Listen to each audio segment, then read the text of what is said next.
The strength of the Bush Kingdom lies not in our walls, but in our people. March to war.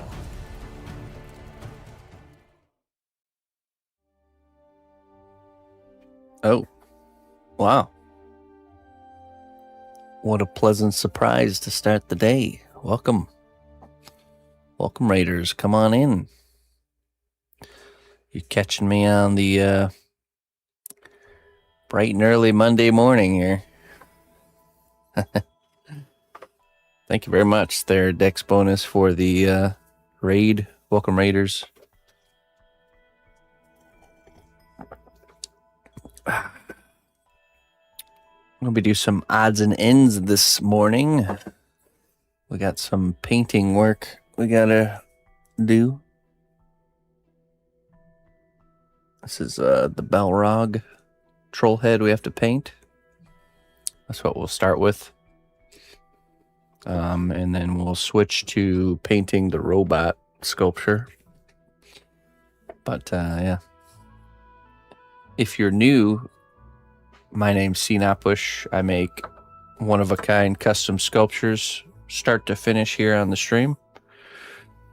We do all kinds of different things. Mostly bigger kind of commission pieces, either for individual people or companies. And yeah, that's basically it. So these heads here are little heads I make on Fridays. I do 4 heads per week, almost kind of like little mini commissions. We call them troll heads right here. They're all numbered and signed, and they come in a nice little wizardy style box. And essentially, people can commission whatever character they want. It's almost like kind of like a challenge day. And I sculpt all 4 in one sitting on that Friday, and then they get painted in the next week. So this is one from our last Trollhead day. I got to finish up so we can get it sent out. So we didn't have Trollhead Friday this past Friday because we had some health scares with our little doggy that I had to be available for. So she's doing good, by the way. Really was kind of a roller coaster ride there. She's bounced back incredibly. She lives again to fight another day. We thought probably twice that was it. She was gonna pass, but then she rested for a half a day and then popped out of bed as if nothing happened. So she lives. So, and she's been pretty stable for the remainder of the weekend. So, yeah, we're just gonna continue to be thankful for every day, and that's about it. I mean, I guess that's the real lesson there. You never know when your last day is, so might as well treat every day like it's the last one, right? Easily said, harder to do, right?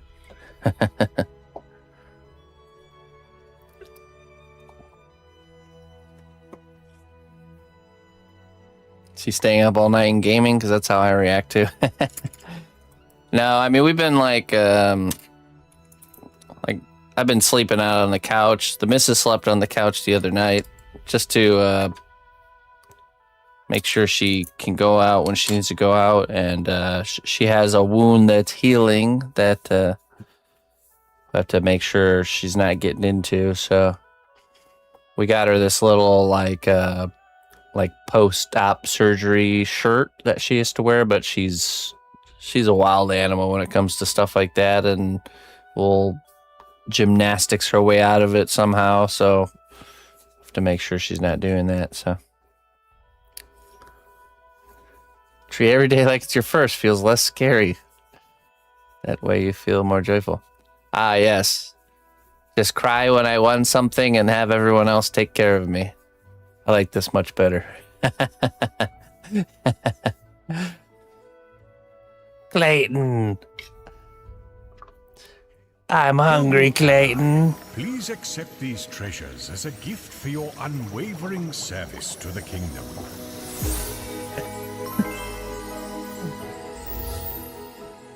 Hey, one guy, thank you. 27 months. I appreciate that, my friend. Let's get you a wisdom here.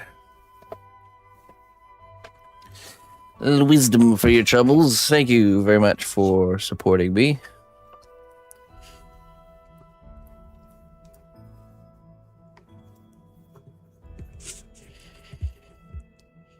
All right.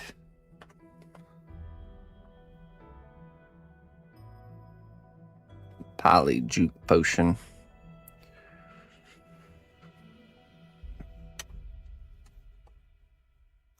Let's see here. A small fire is still a victory on a cold night. That's true. A small fire is still a victory on a cold night.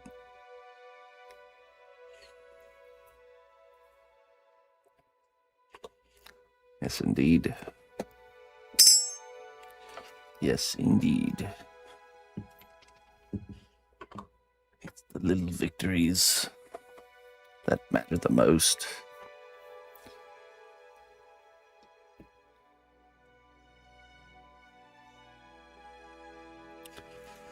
Okay, so we're gonna be painting our Balrog head here. I finished up the other head I was painting.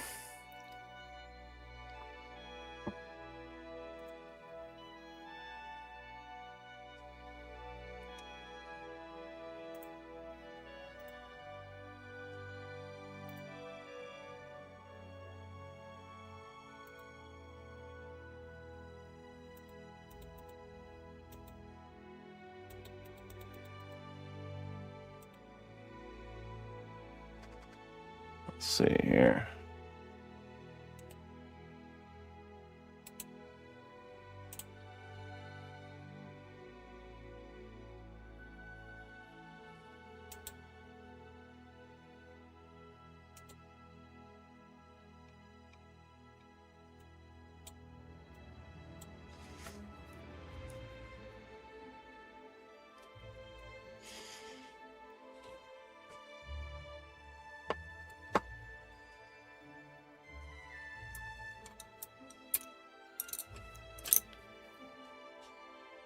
I started dry brushing some black onto here.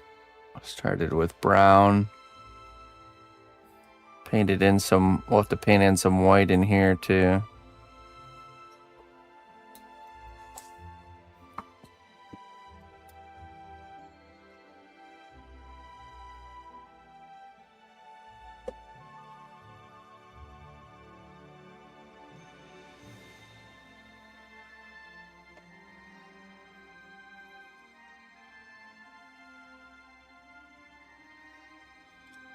Bigger dry brush.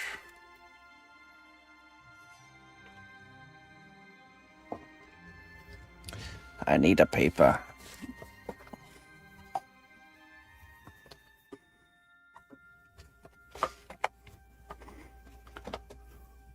Hello, Wincing.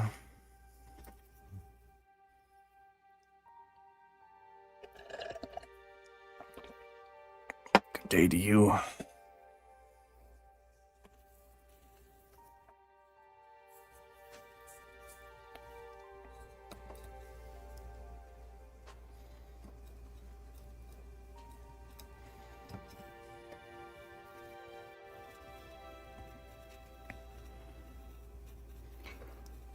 I do hope Dodger's been doing well. Hope life is treating her well.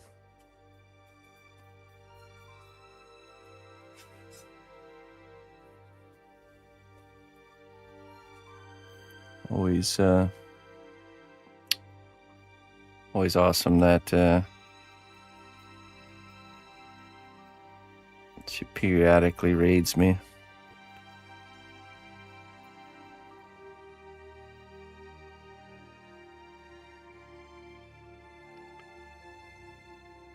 It's very nice.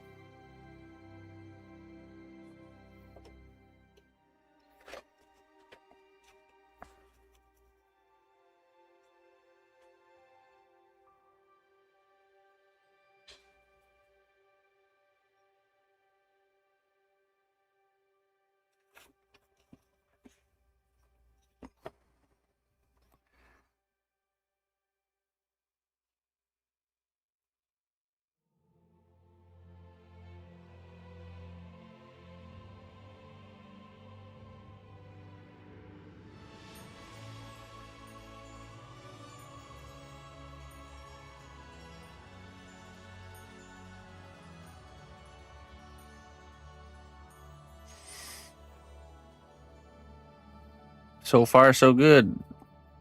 I have to say, so far, so good. It was an awesome weekend.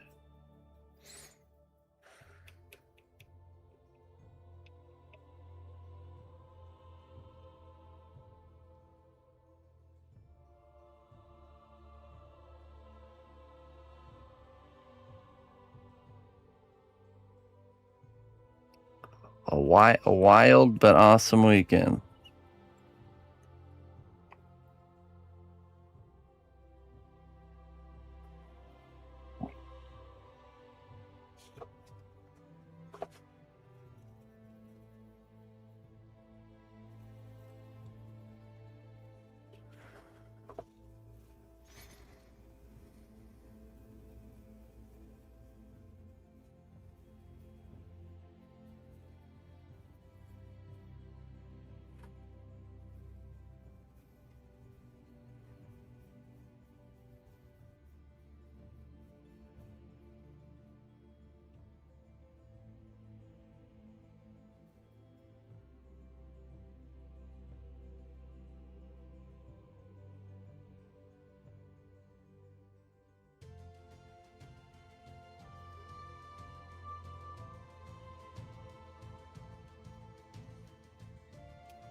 It is me,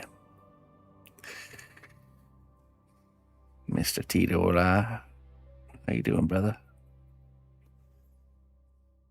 Hey, Looper.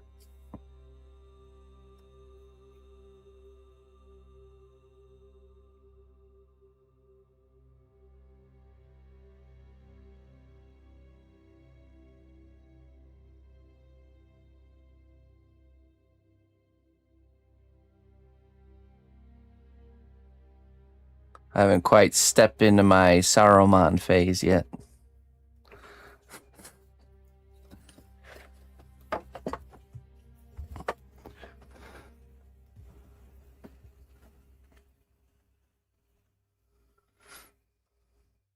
Bush just welcomed a raid and is now painting a Balrog troll head with a robot sculpture up next.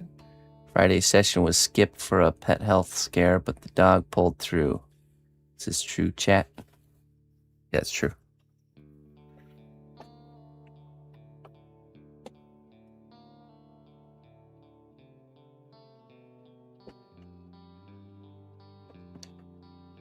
She is completely surprisingly, she's okay. We began the stages of grieving her loss. I'm not even joking. it was bad, but she miraculously bounced right back. So the quest continues. Yeah, she was just not good, man. She was like basically just laying there, breathing really heavy. You know, it was just kind of like how it was when Sadie passed, honestly. So, and then, you know, we were managing her, making her comfortable and all that stuff, and she was just laying there, and then she was sleeping, and then she woke up kind of with like a yelp, you know, like something hurt kind of yelp, and then was breathing really slowly, like really, really slowly and calmly, just laying on her side. And that was like, okay, this is it, you know, seriously. But then she just stayed in that kind of state for like, you know, Ina's like you know, we're both just petting her and holding her, and then she just stayed in that state for like, I don't know, maybe like hour, and then just started getting up, and yeah, it's just, and then just kind of the swelling on her tumors went down. The wound is healing, and she's back to her like normal self. A little bit wobbly here and there, but her breathing changed. Yeah, her breathing was like her breathing got way better. So I just suppose it's just not her time yet.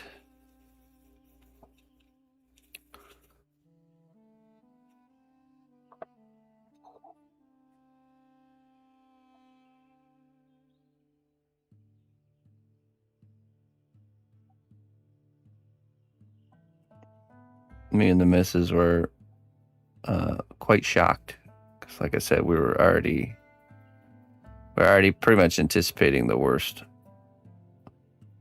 You know, that was indeed her time. The writing was on the wall.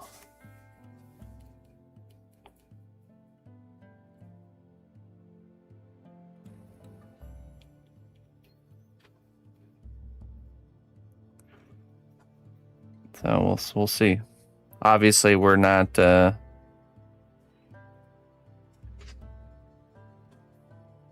We're just thankful to have more time,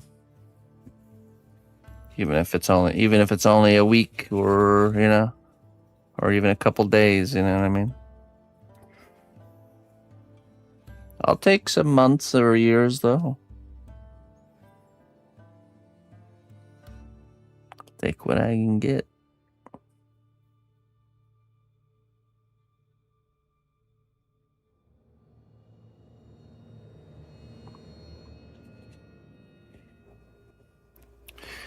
We were just thinking, though, like, I guess it just shows the importance of not freaking out and making rash decisions too quickly, you know, because there was a period where she was very uncomfortable.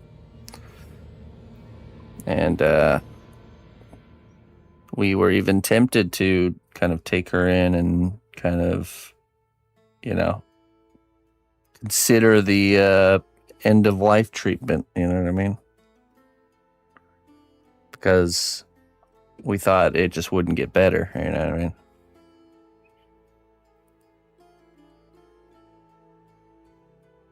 But we didn't. And she's fine.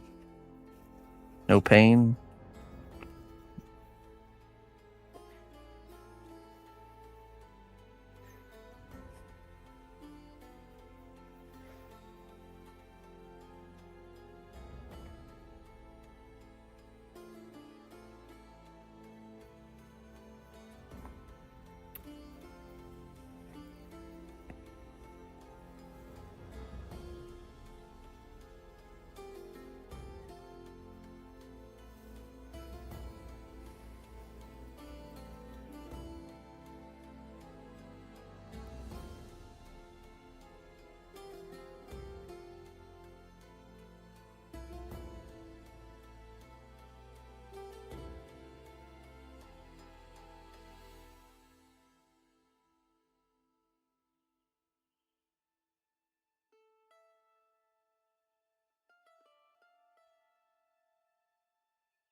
Hey, thanks, Fox.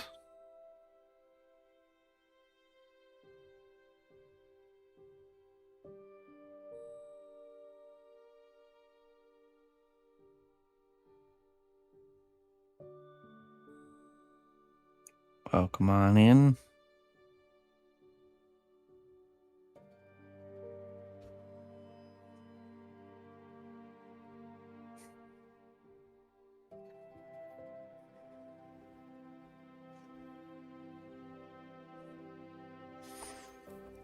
Hello, Bula.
Hello, Lali. Good morning.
I would need a gray color for the teeth.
That's a cool idea, actually.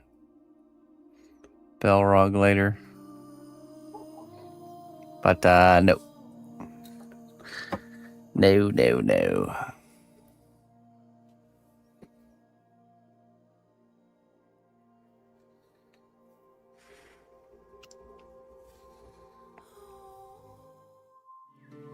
Listen closely, traveler, to what I say. Twitch Prime does not even cost a dime. Geebix, thank you so much for the 2 months of support. I appreciate that. Thank you very kindly. I shall keep it up. Thank you for sustaining me, so I may keep it up.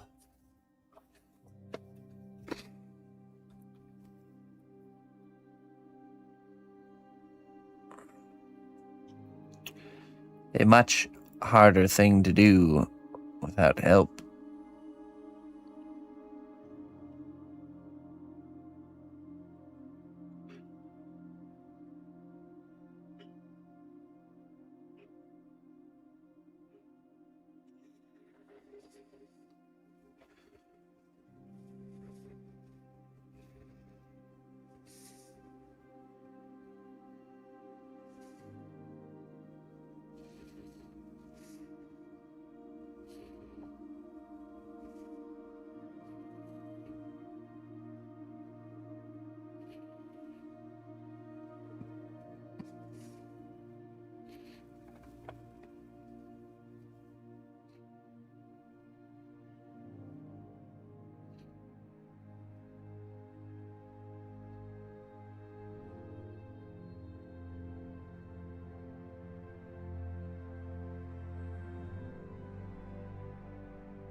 Hey, what's up, YTech?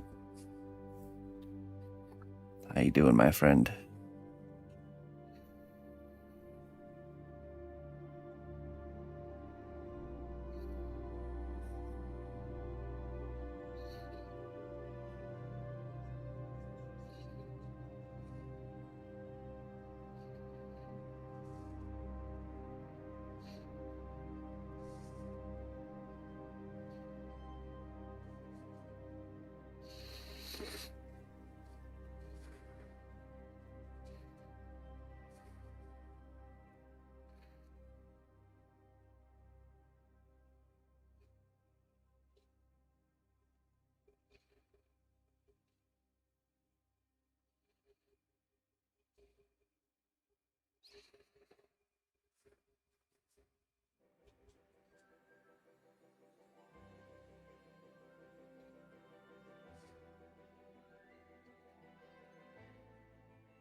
Fine. Yeah, fine. Prima. Little Deutschland und.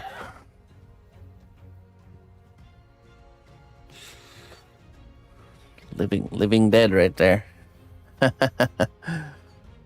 I mourned her death, and she's still here.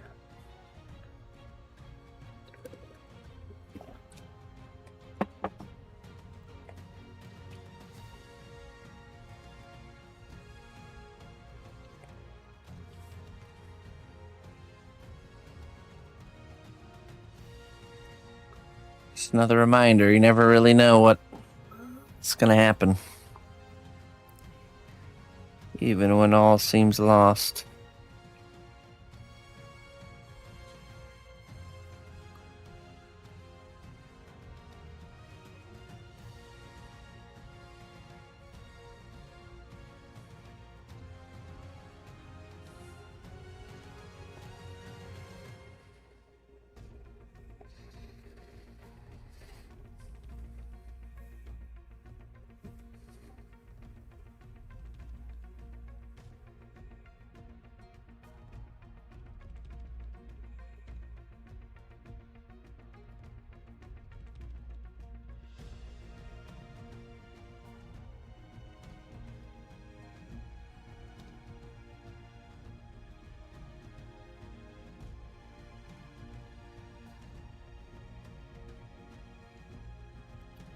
It's true. It's definitely true.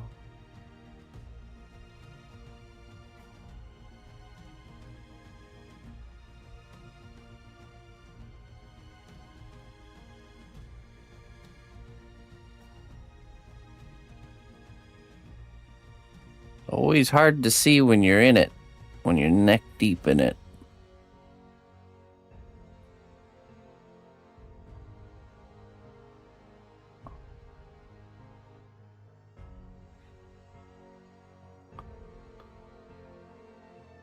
But when you take a step back and look at it from afar, you know,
Idiom. Hello.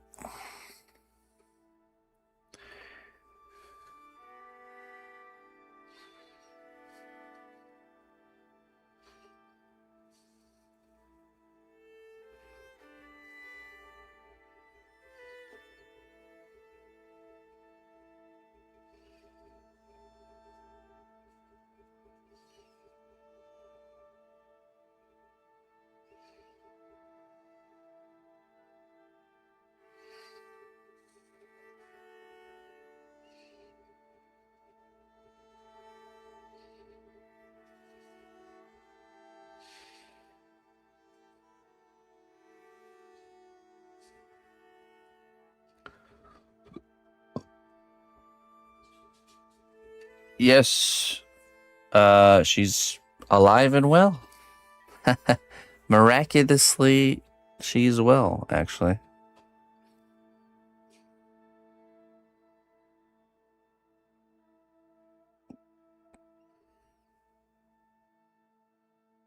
It turned for the better. She just yeah, I can't it's one of those things that's hard to explain, but she was literally on her way out. And bounced back instead. And she's doing fine. Obviously, we still have our guards up, but hey, she's not in pain, and she's moving around as if nothing even happened. It's crazy.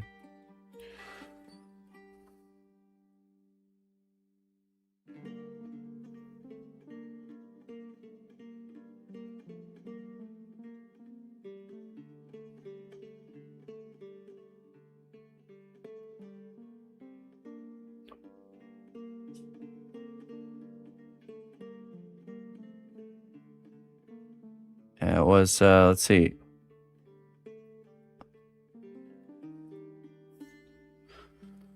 Was it Thursday of last week was the worst day when she was just basically laying in bed and like panting, like really heavily panting. And her growths had swollen and even grew really big to the point where one of them actually opened. She developed like a sore on one of them, and it was just looking bad.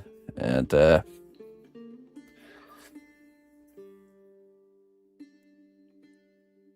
the next day, just kind of a little bit of the same thing.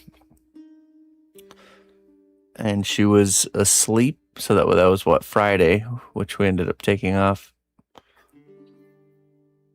I think it was Friday when she was asleep, still heavy breathing, very kind of raspy breathing. And then she was asleep next to me. I was laying right next to her on the couch. And then she made like almost like a yelp, almost like a cry, similar to how like a rabbit cries before it's about to die. And woke up, and I called the missus over, and she grabbed her and laid her flat, because I was like, okay, this has got to be it. And she's laying on her side, breathing extreme. She went from breathing heavy for the last like 2 days to all of a sudden just like super slow, calm breathing, with her like, eyes closed, just kind of laying there on her side. And just like very, very calm, slow breathing. I was like, okay, this is gonna be it, this is her passing. And she laid like that for like, I don't even know how long it was. I think it was like an hour, probably. Me and Ina with her on the ground. And then when she got up, she started to get more alert. Head lifting up, little pep back in her step, and then she was just went up from there. Just still was wobbly, moving around, and then over the course of the next day or two, she went from like the gate of death to today, where she's a couple days after jumping up on the couch, and just her energy totally back. Breathing is normal. The swelling on her tumors went down, like, significantly. The open spot on her wound is healing. You know, it's scabbed over. And so she's okay. She's fine. Crazy.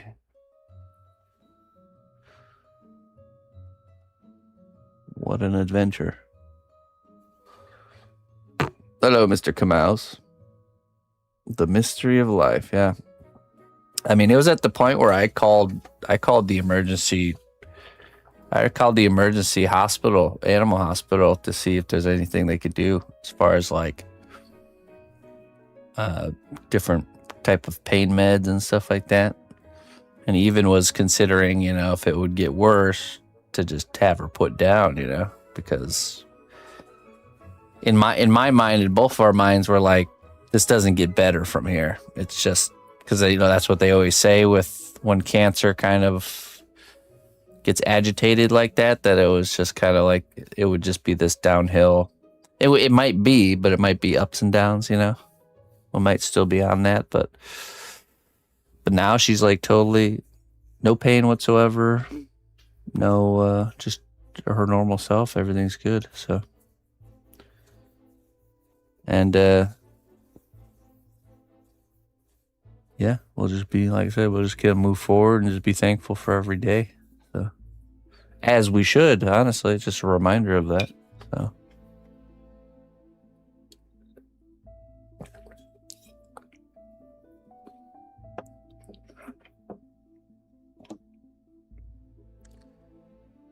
So, yeah, it's just, yeah. I don't know, after going through this with Sadie, this like, after going through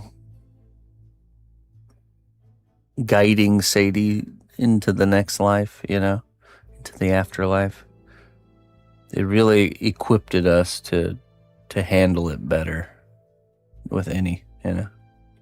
And I guess that's just how it is as you move through life, you know.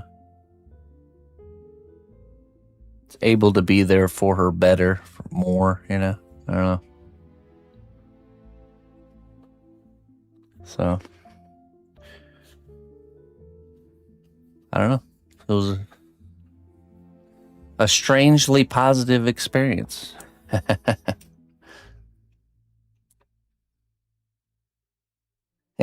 Yeah, we joked about how we had just made we do home cooked dog food, and we had a big fresh bowl of dog food in the fridge that we had just made, and we were joking that Annie was thinking like she was not going to let the dog get all that food, you know. So she's like, Annie's going on 12. She'll be 12 this year,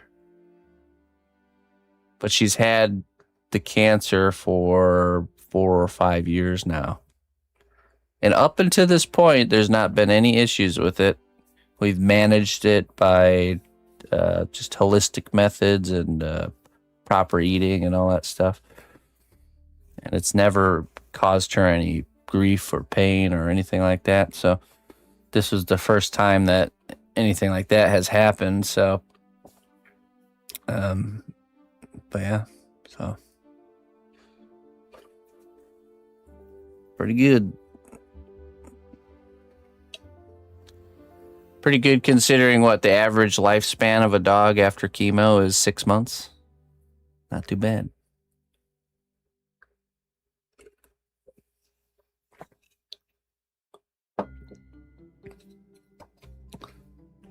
Let's just eat some good food and move forward, shall we?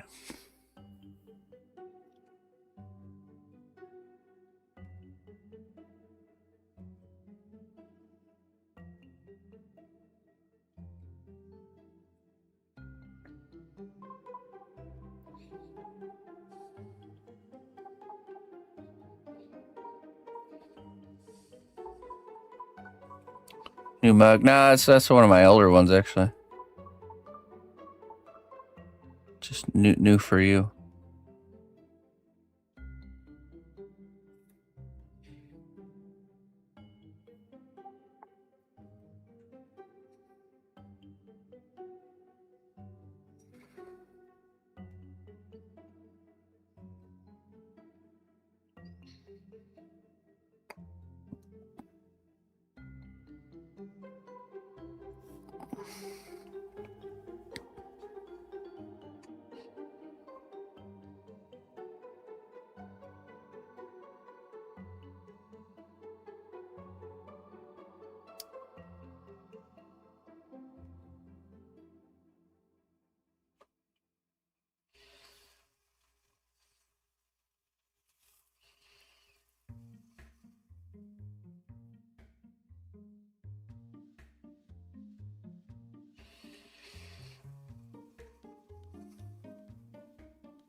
I think it's time to go in with the orange here.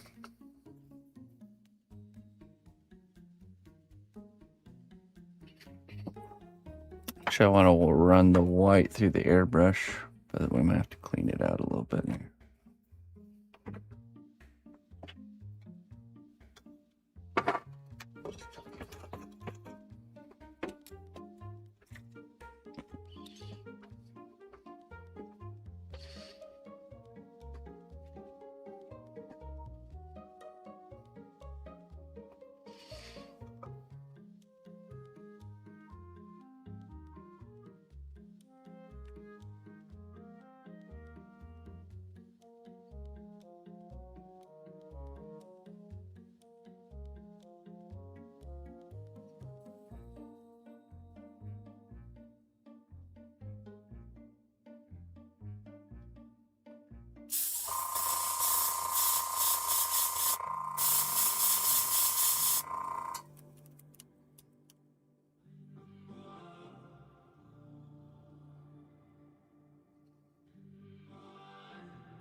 Acrylic Chinese white ink.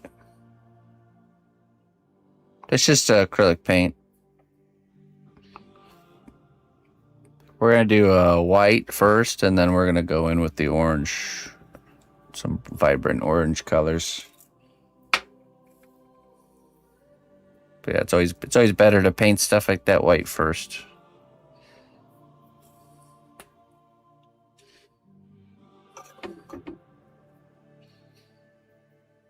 I'm going to do a little bit more white, and then we'll actually go in with the orange.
ink, yeah. Oh, I'm sure there's so many different methods and ways of doing things, especially in the painting realm. I certainly have not explored them all. I've always wanted to get into like acrylic inks.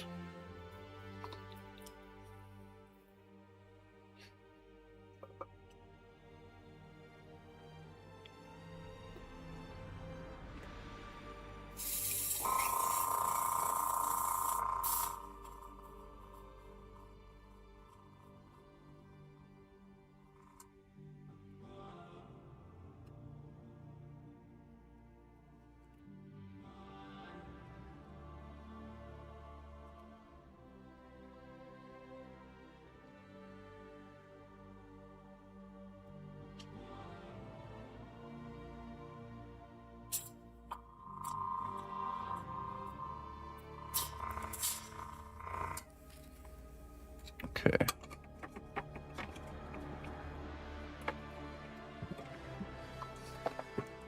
Let's run that through.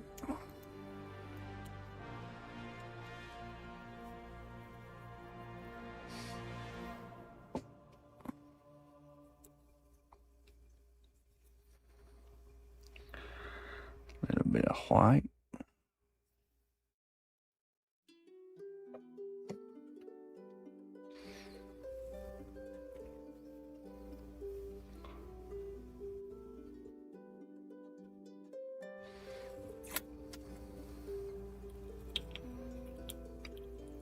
Oops.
All right, now we go in with the orange.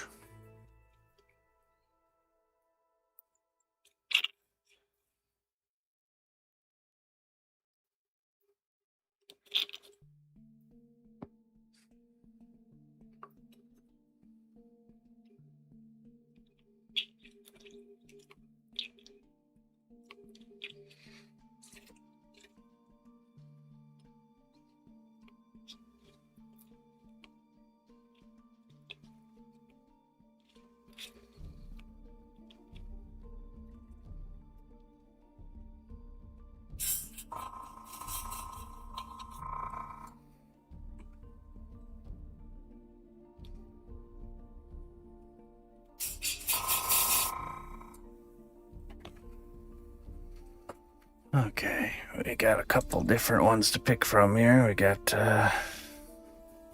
fire orange, how appropriate, and this elemental orange.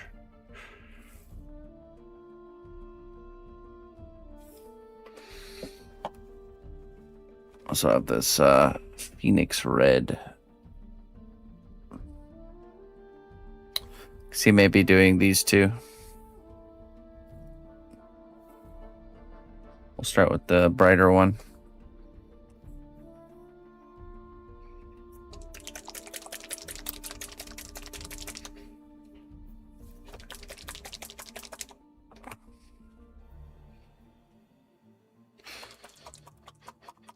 Yes, we did. Yeah.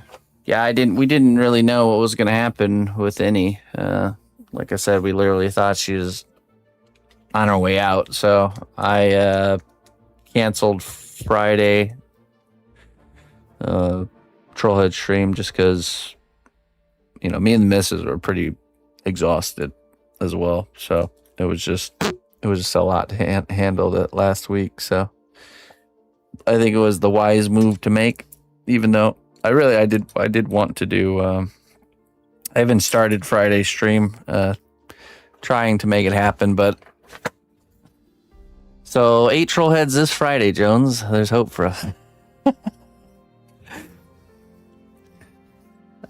No. We'll do 4 this week. We're just gonna have to miss out on those 4 this last weekend.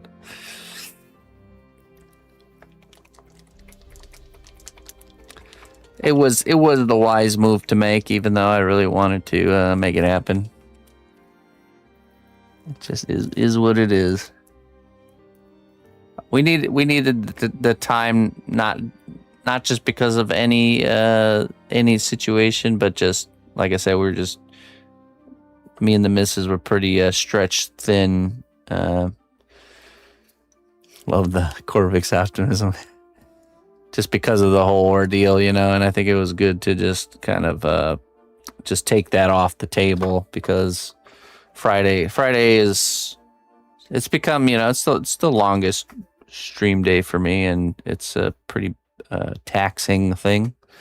So, and since we're already pretty low, both of us, it was the wise move to make. So, next Trollhead Day will be this next Friday.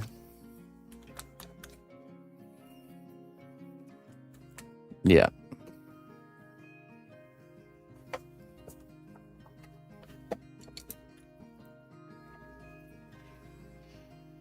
It's a marathon, yeah. I like it. It's good, and it's good. And it's been beyond Trollheads have been beyond what I could have expected, and honestly, it's like one of those things where it's like, man, what would we be doing if we didn't have Trollheads? You know what I mean? Like, I'm so glad we decided to start doing this, because it really it's really paying the bills over here. So it really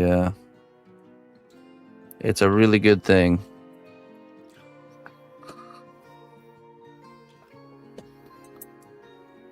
In a lot of different ways too, not just the support aspect, but the skilling up, the growth. Both me and the missus can feel. significant improvement because of this challenge, you know.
I think we will get a really bright yellow. It's like a highlight color.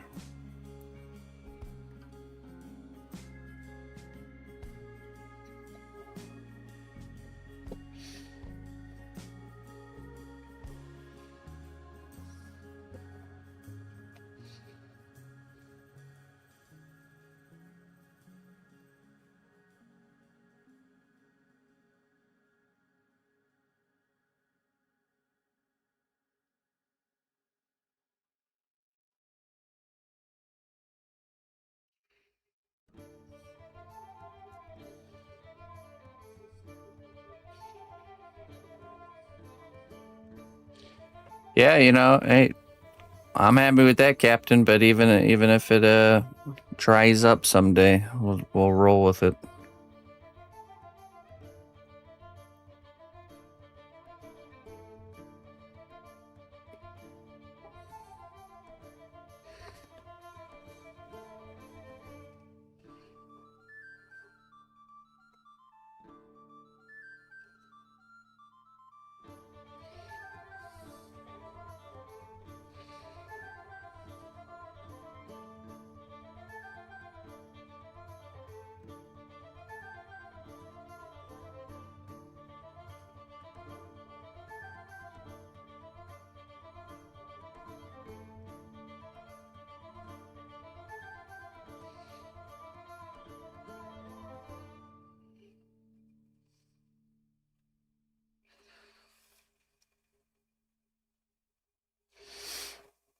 Troll butts.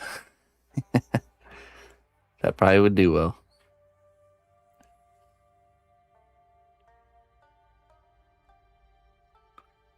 Could be a made-up character or an existing one or a likeness.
Day 10 of deck removal, huh?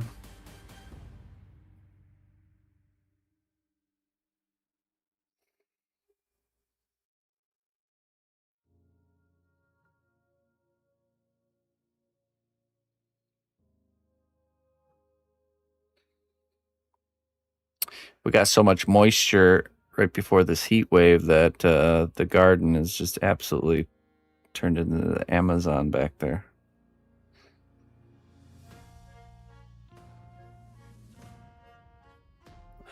I must tame it.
Sawing up the string beans.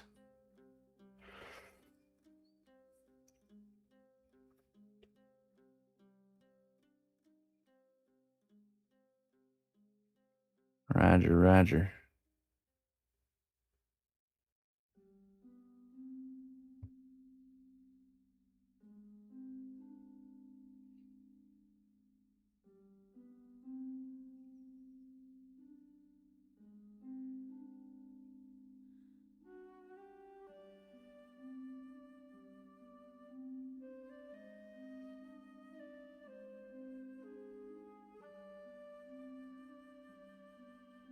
Come on down. Speaking of heat, you hear about all those people losing power over the weekend? I think it was like 400,000 homes in Michigan. I know there was quite a few here in our area. It wasn't us though. Lots of places actually. Yeah, a lot of states over this side of the board.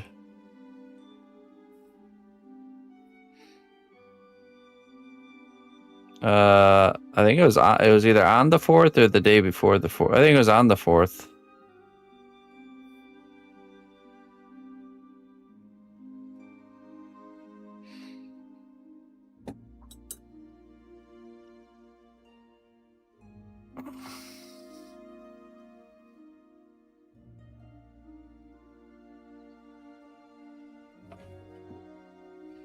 There was a bunch of other states too that had power outages.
Yeah, we had some storms come too.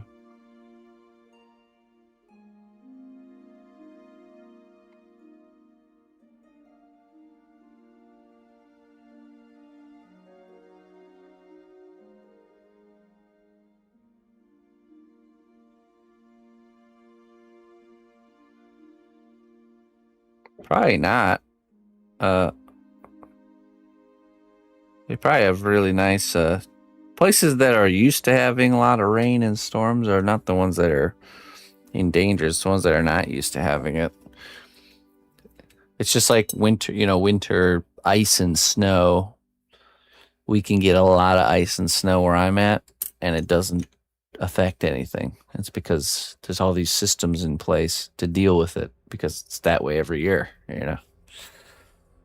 But it's the places that never get ice and snow, they can get a little bit and it shuts down their whole world because they don't have, salt trucks and big plows and plow scheduling and all that stuff, all the logistics of it figured out.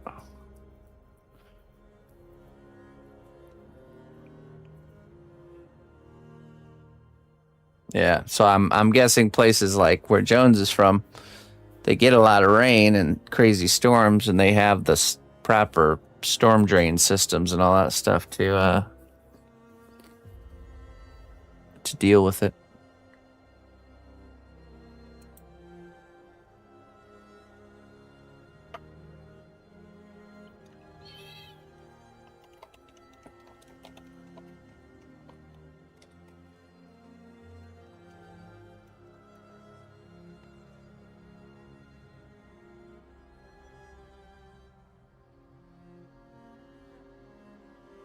Yeah. Yeah, thousands of homes across the U.S. lost power this weekend due to severe 4th of July thunderstorms that swept through the Midwest. I'm not sure if the storms are the cause, but yet over 230,000 customers lost electricity in New Jersey as the weekend began. 60,000 to 120,000 homes are still without power following intense heat and storms, with some restorations extending until July 8th. So there's a lot of people still without power. Okay, Michigan had not 400,000. Michigan had 110,000, with 103,000 still offline as of Monday morning. Illinois and Chicago, 247,000, but they've restored 213 of those thousand, leaving about 4,500 still out. And then in my local area, almost 10,000 people lost power. Yeah, but they are all restored here. But yeah, so right now there's 120,000 homes without power still in New Jersey, and 103,000 in Michigan without power as of today. Pretty crazy, right? You think that'd be a little bit more known? Because I went to a little event on 4th of July, and I was asking people that were there about if they heard about all like power outages and stuff, but nobody heard about it. So.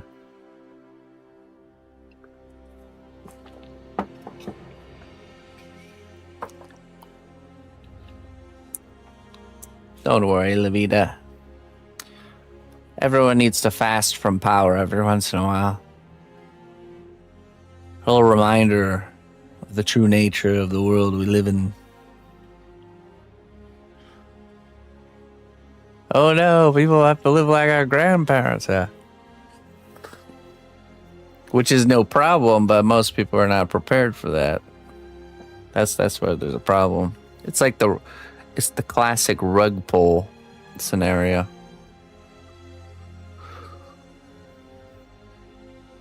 our grandparents were equipped for that. But we are not so much. I remember watching this. I watched this interview of people that had lived in a time before like air conditioner. And they were interviewing them and asking them like, "Oh man, how do they deal with summertime, without air conditioner?"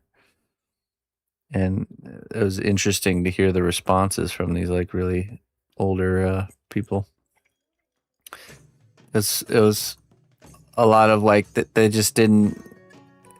It wasn't something that they dealt with because it's not like they had something that was taken away. It was just something that they never had. So dealing with the heat of summer was just a normal everyday. It was just normal. There was nothing. They weren't sitting there miserable dealing with it because it was not like it was just like a fact of life kind of thing. So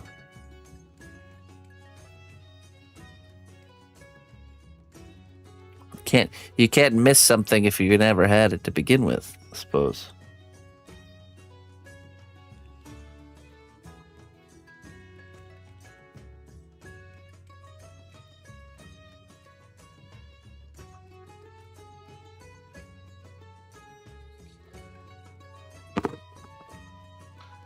Big reason people move to Arizona is because of AC. Yeah, what about all the pioneers that lived there before AC? Yeah, it wasn't very populated, I'm sure, before the days of air conditioning.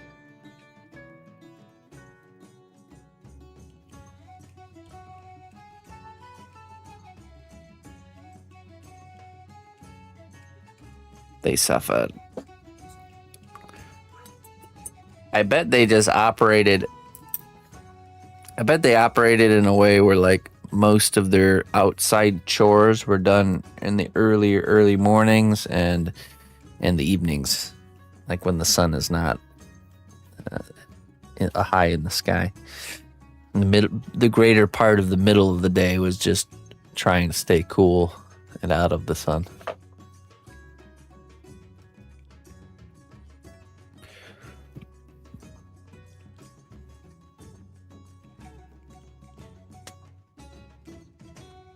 Get the chores done earlier or later, yeah, right?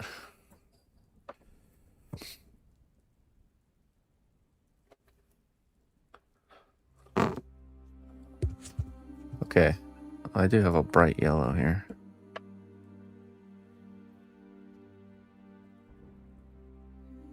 We're going to take some white and re-highlight some spots and add some yellow.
I mean, you pretty much grew up without that stuff, right, Captain?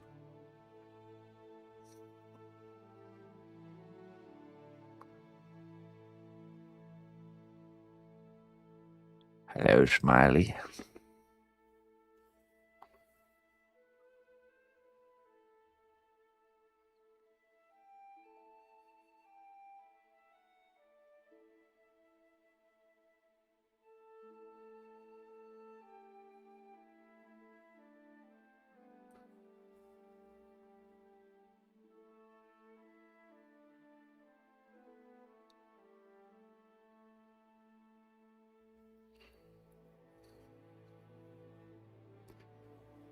Yeah, the Balrog does have kind of like those big meaty head dog features. A pity. Come here, boy. Come here. Want to play fetch? Sit. Stay. You shall not pass.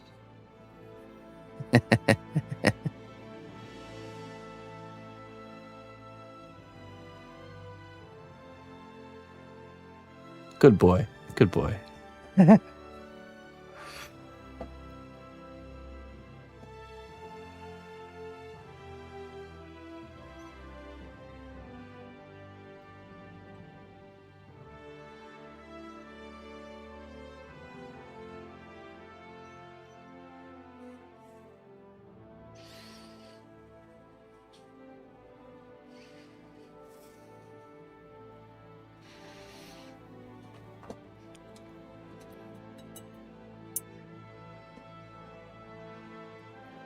Oh, nice, Margaret.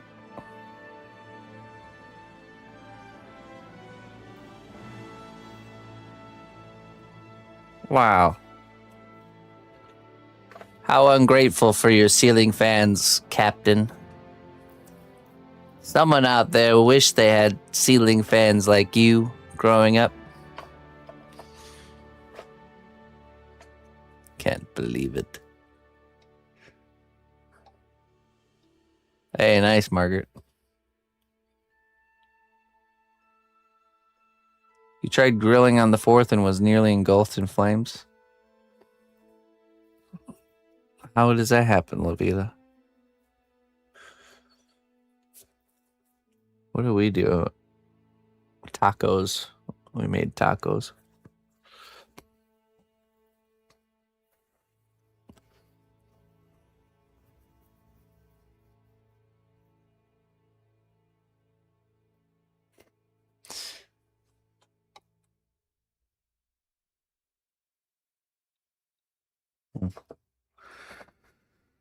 Let's grab some cotton. I want to make a little flame tuft here. Actually, let me see.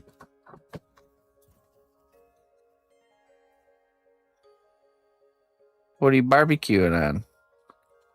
Barb. Are you barbecuing on a charcoal grill, or you're not using propane, are you?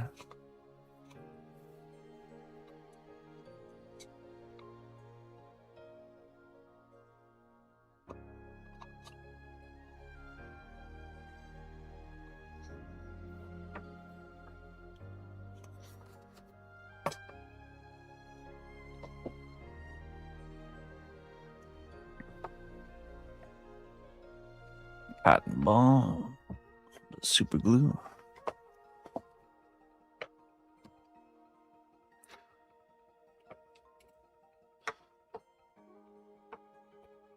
Oh, probably propane. Oh, Hank Hill special.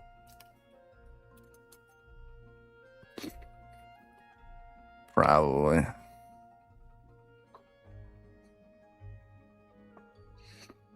I'm sure you handled it just fine.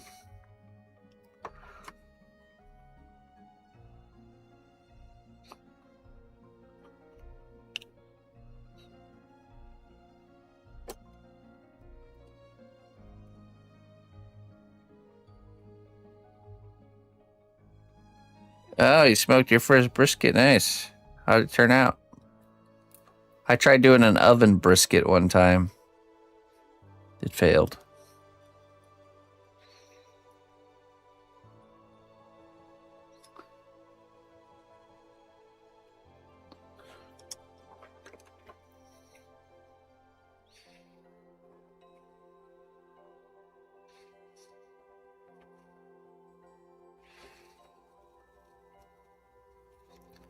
Now you gotta let the drippings hit the coals and then ignite into flames, and then you can charbroil stuff, you know?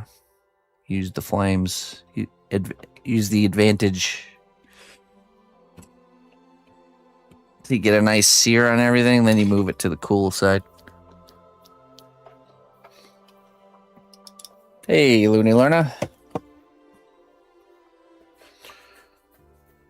Okay, I think I probably need to drill a little hole.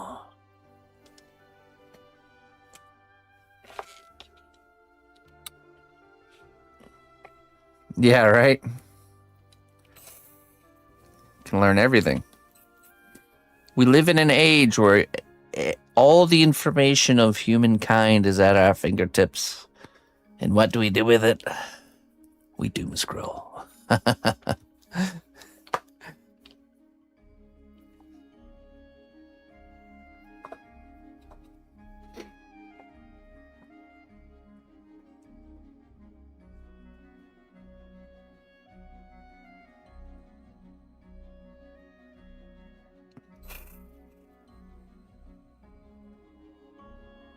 I think you like it, doesn't it?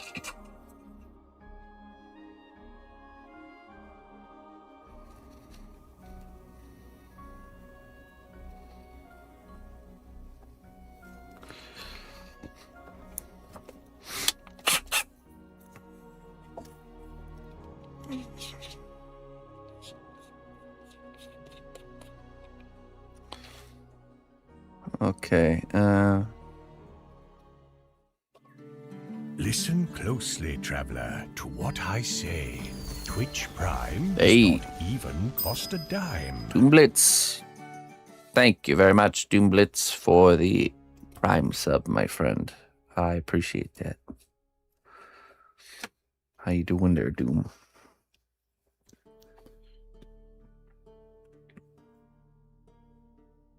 Thank you very much.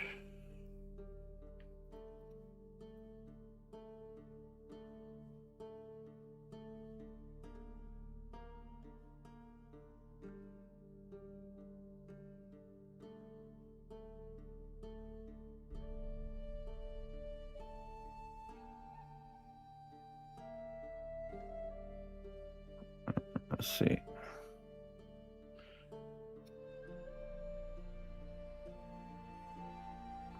Come on.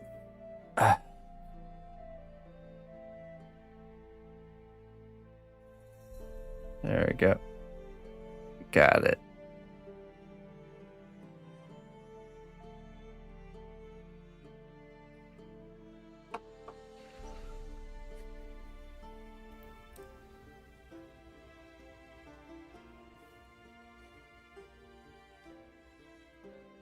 Just need it to harden.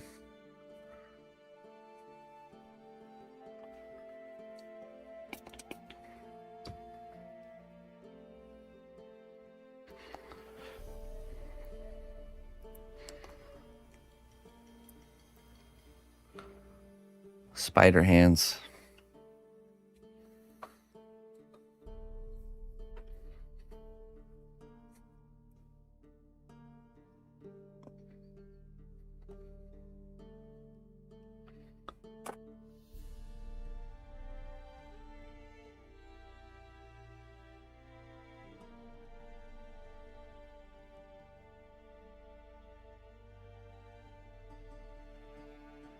The fire in your house? Put it out, you fools. Put it out. Oh, I gotta make that hole a little bit bigger.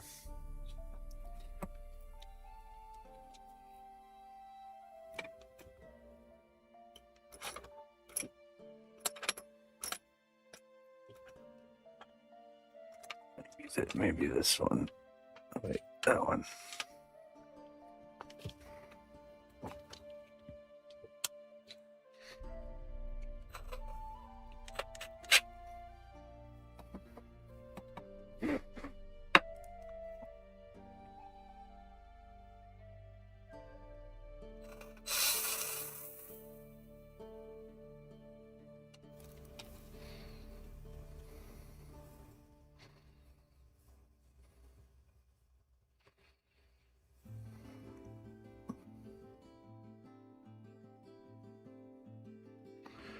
What is Levita always going on about over there? We'll never know, I guess. It's just Levita being Levita. Just another day. Another day with Levita.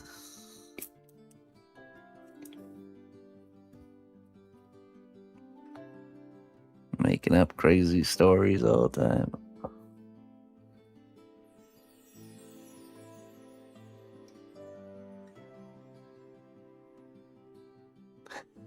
Yeah. I mean, I thought the dog Belrog, "You shall not pass" command was pretty. That was a pretty good one. The stars aligned quite well on that one.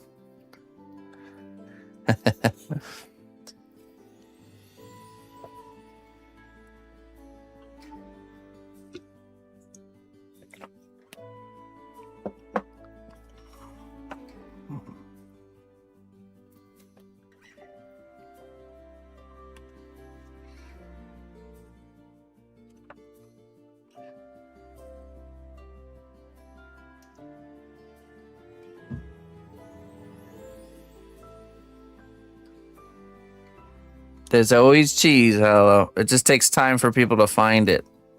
That's why, fighting games are always awesome, like in the beginning stage when like nobody really knows anything. But as soon as the meta is established, then it becomes unfun really quick.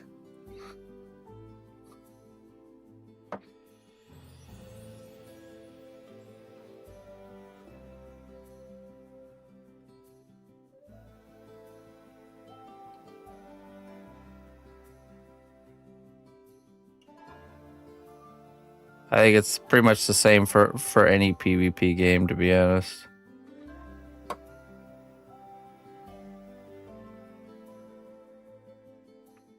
Candle Belrog.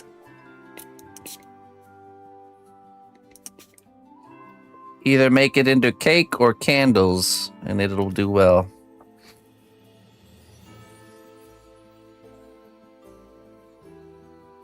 It's a Belrog sculpture. No, it's a Belrog candle. 2 million views. Boom. Just like that. That better not just be a plain no sculpture there, CNAT Bush.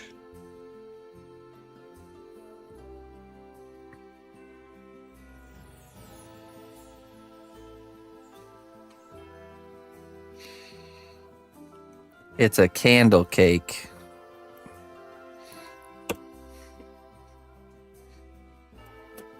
No, so this is the armature here, and then we're going to use cotton.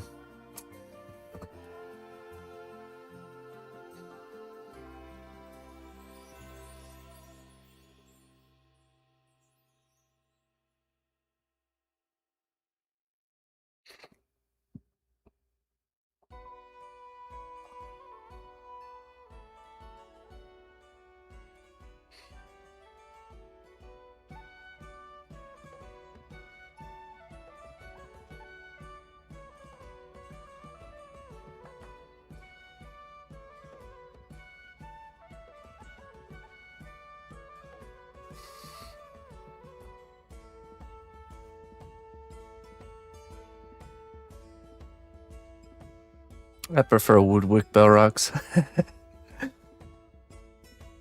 Well, Cormac. A connoisseur of candles.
wisdoms. Oh.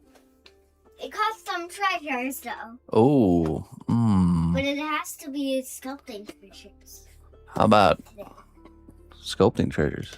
Yeah, the ones you have in there. Oh, I see. You want It's some? gonna be different. You want some of these, huh?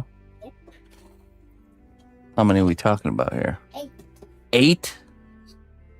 That's a steep price. Because this is a lot of wisdom. Let me see. Oh, that is quite a bit. How about 3? 8. 4. 8. 6. 8. Oh. You're not willing to work with me a little bit on this here? My mom did some too, so we both get 4. Oh, I see. Well, if you do 6, then you can both get 3. That's still a pretty good deal. No, 8. Oh. How about 7? And you can have 4 and she can have 3. So you still get your 4. No, that's not fair. Oh. All right. You drive a hard bargain, but I will choose for her. And myself. yeah. You can choose from these 2.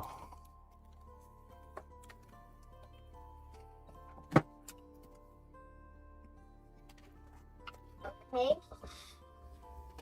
Yep. The shiny ones are good for my dragon flakes. There you go. Is that what you're working on this morning? Or are you working on other stuff? I just need dragon fruits for playing with. Oh, yeah. I need 1. For the long shots. Noble ally, please accept these treasures Hey. as a gift for your unwavering service to the kingdom. Oh, jeez. PB, thank you so much for the tier 2 sub, my friend. Tier 2. Thank you very much, PB. You can choose dragon tears or spider. Choose your wisdom wisely.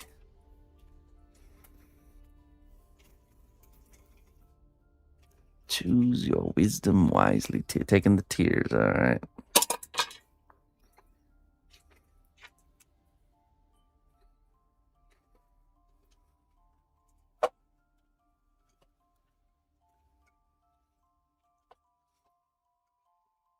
The work you avoid today. Oh, hold on. Let's see if I.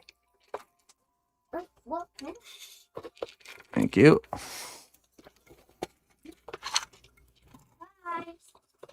Bye. Bye. Let's try this again. Okay. The work you avoid today will wait, but so will your strength. Choose wisely. The work you avoid today will wait, but so will your strength. Choose wisely. Hey, Zaku. Yeah, I do. I'm just, I'm a very distracted individual. I have to apologize. There. Also, my chat's moving quite fast. Thank you very much. How are you going to paint the fire when the Balrog is already painted? I'm just going to go in with the airbrush. So we're going to use super glue to harden this, this cotton into like a solid object once we have it kind of shaped. And then we will use the airbrush to make it look like flame. So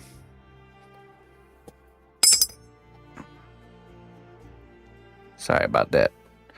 Sorry about the delay there, my friend.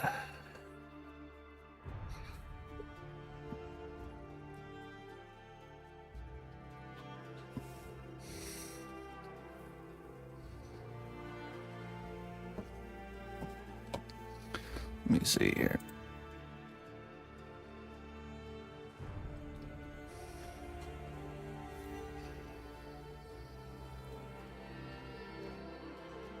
Belrog the White. Nah, that was just, my daughter was just delivering me some wisdoms.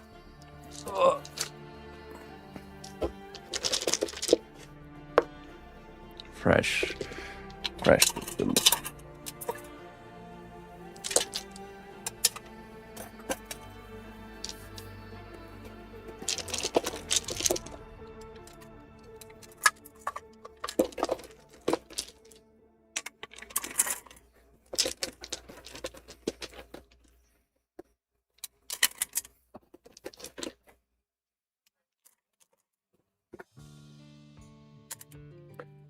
Yeah, it works. The super glue really works well. I've done this technique before with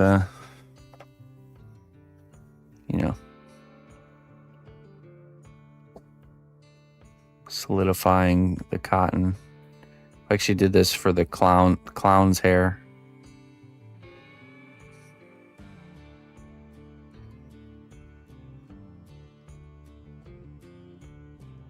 When we did those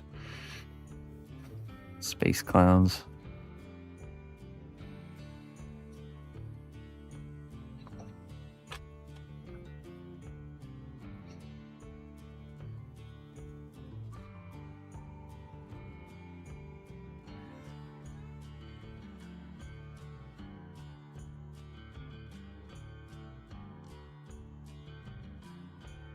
I think that's pretty good.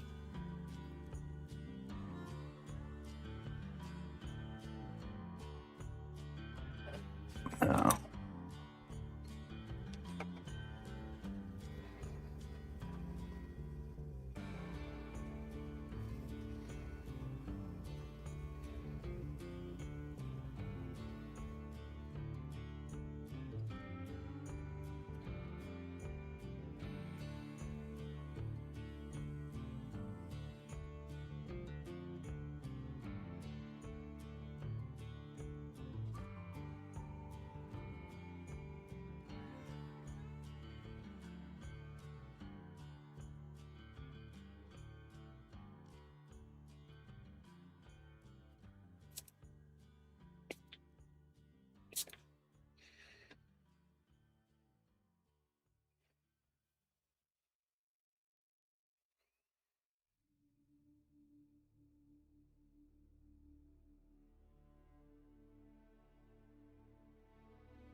heats up like crazy.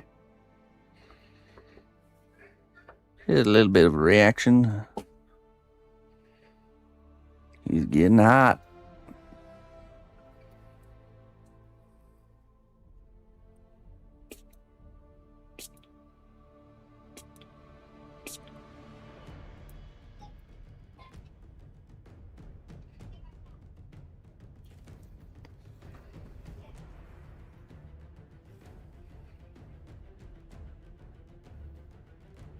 So sorry.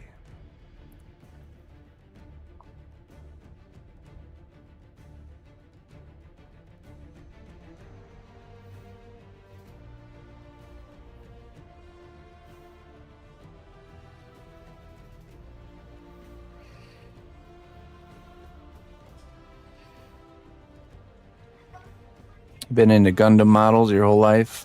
Have you been looking into other stuff? Yeah.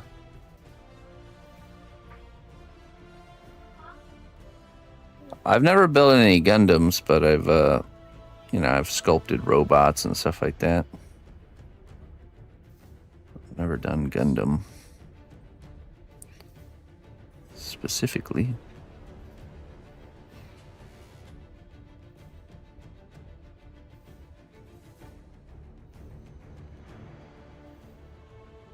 At least I don't think so.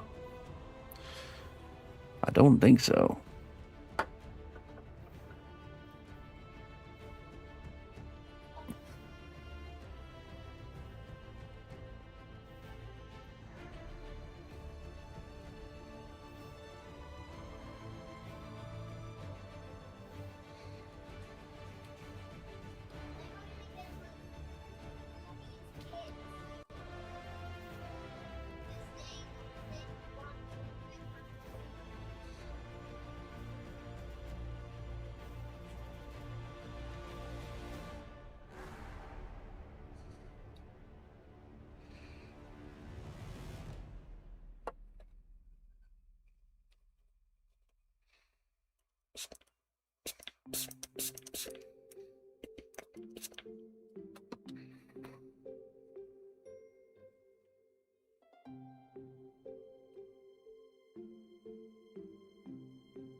Sazabi.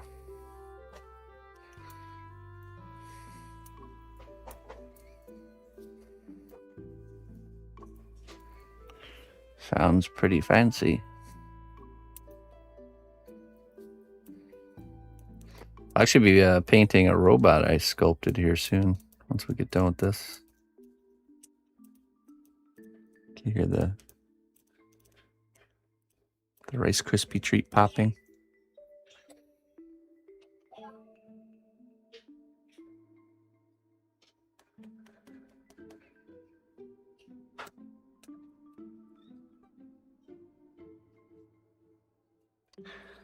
Very good. Very, very good.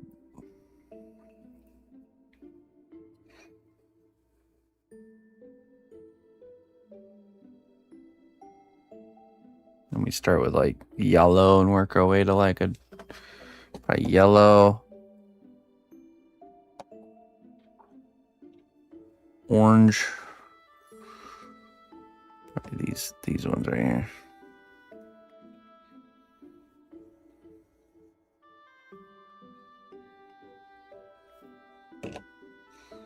With the airbrush.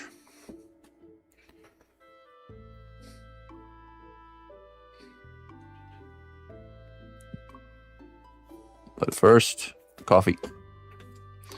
I'll give that time to fully set, and then we'll airbrush it, and then we'll be looking pretty good. I'll be right back.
So one of my favorite accidental discoveries was the day I accidentally got super glue on embroidery floss and I saw smoke coming up from it. I was like, what's happening here? Then I realized this concept of fibrous material combined with super glue makes kind of like, it's the same principle that makes fiberglass so like awesome. Fibrous material with some sort of liquid hardening agent. This actually started back when they used to do those daub, I think that was called. Daub huts, which is like straw mixed with clay. By like adding the fibery material with the mushy material, it makes it stronger. So, same idea. Just super glue is our mushy hardening material, and the fibrous material is cotton. So.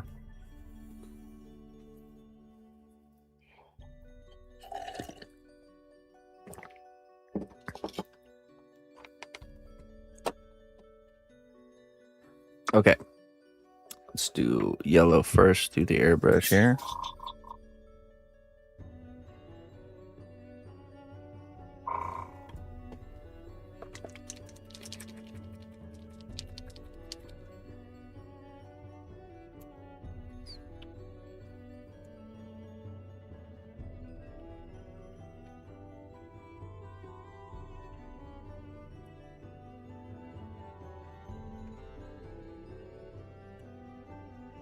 Just a little bit of water.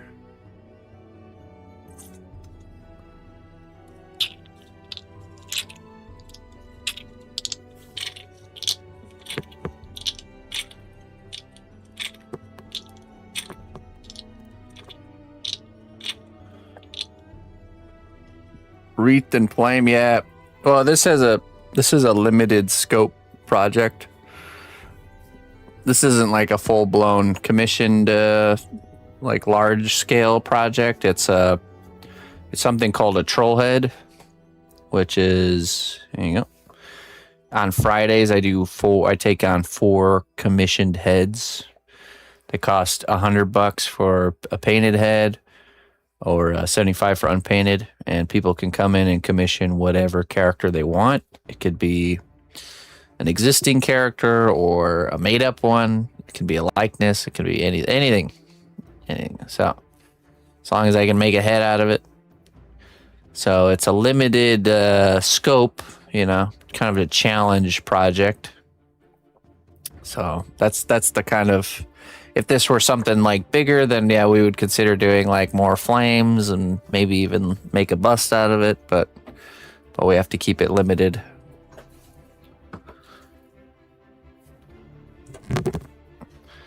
Here's the here's the box that they come in.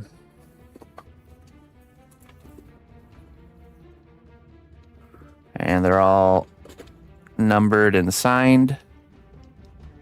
This is number 164. Ta-da!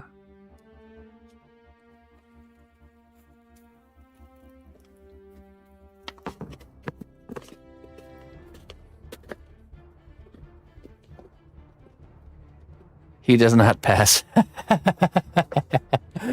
We've evaluated your Balrog Trollhead, and after lengthy deliberation, the committee has determined he does not pass. Ah, man.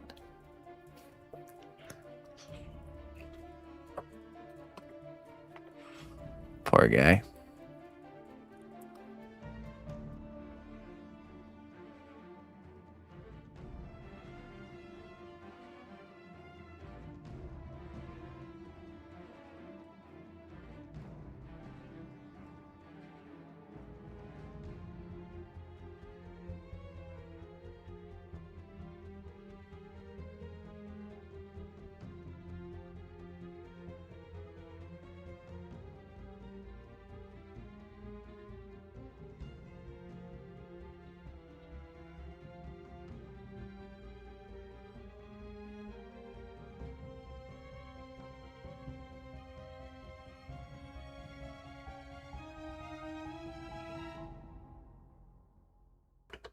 I was just muted during all of that. Oh my goodness. Yeah, so on Fridays we do a long, like 10-hour stream where I sculpt these start to finish, and then I paint them. Me and my wife actually paint them in the next week. She's painting some right now too. If that's something anyone's interested in, make sure you tune in on Fridays, every Friday. And 11 a.m. Central Time is when when we pick who those people will be.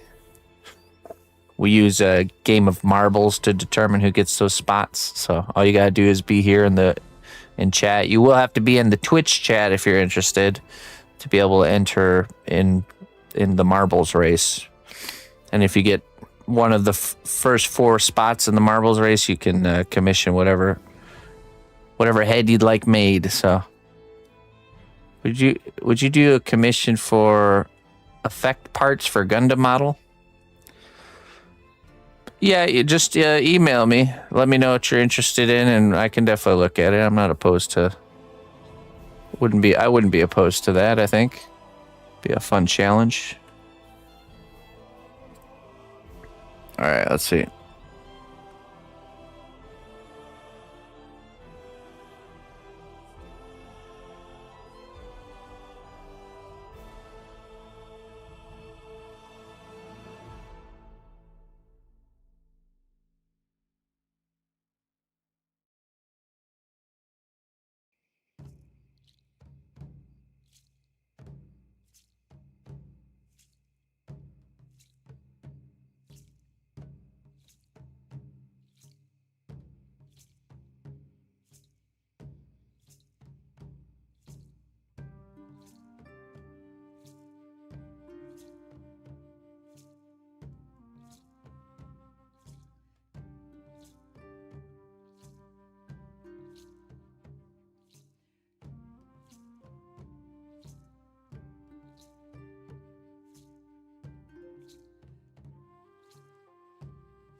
All right.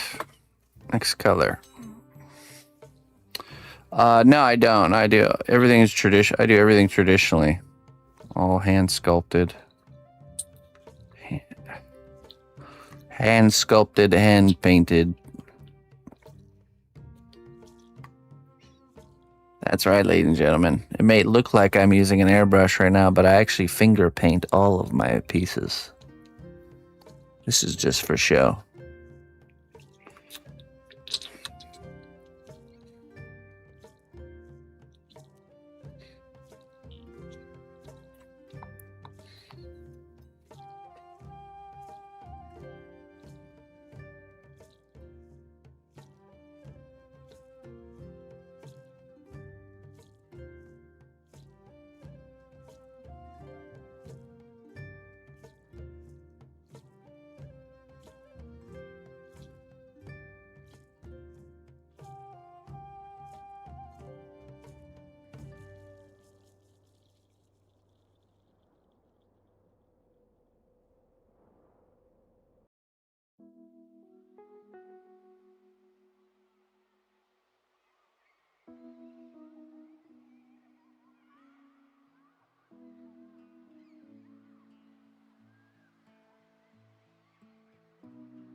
I just kind of developed a niche in traditional sculpting and showing really through social media, showing the traditional process just kind of became my thing. So I've just kind of leaned into that, since it's my thing.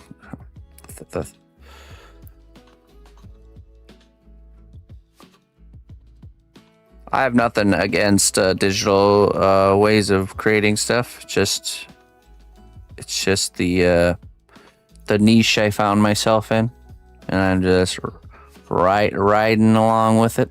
So, and I enjoy doing things traditionally.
I actually can't, Clayton. I'm using some secret colors.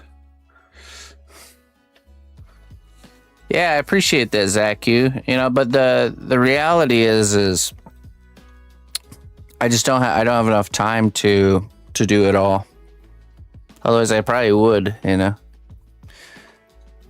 Just doing like a live stream, producing social media, all focused around the traditional sculpture plus the traditional sculpture.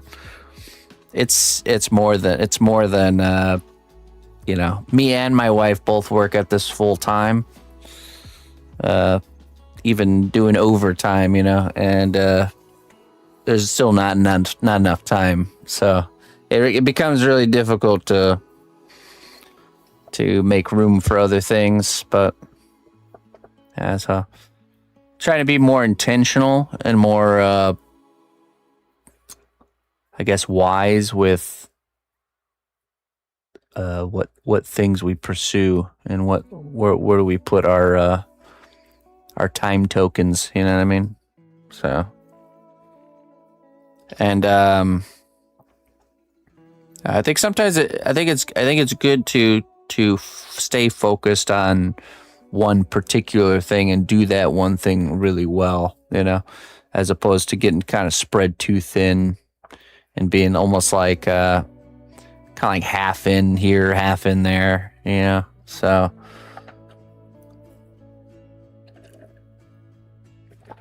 there's just too many routes to go, too many things to do it all, and to do it all well, especially. Probably touch base on everything, but not really do things really well. Like to the best that I can do them. Yeah.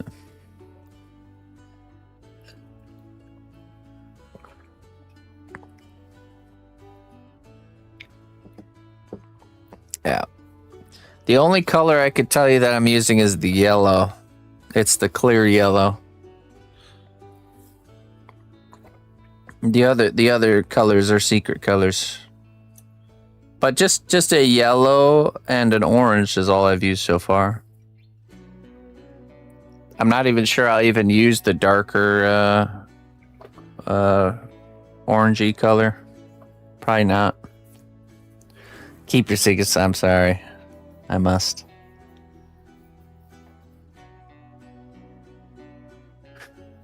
You can. Some people have actually. The funny thing is, I think you can even find more success, at least in the YouTube realm, being a jack of trades, master of none.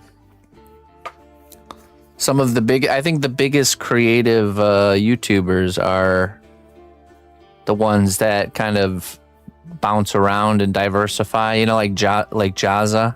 I think he's the biggest creative YouTuber, success-wise. And I would say that's the case. Not saying he's not good at what he does. He's very good at what he does, but that's what the jack of all trades would look like, you know, in my opinion.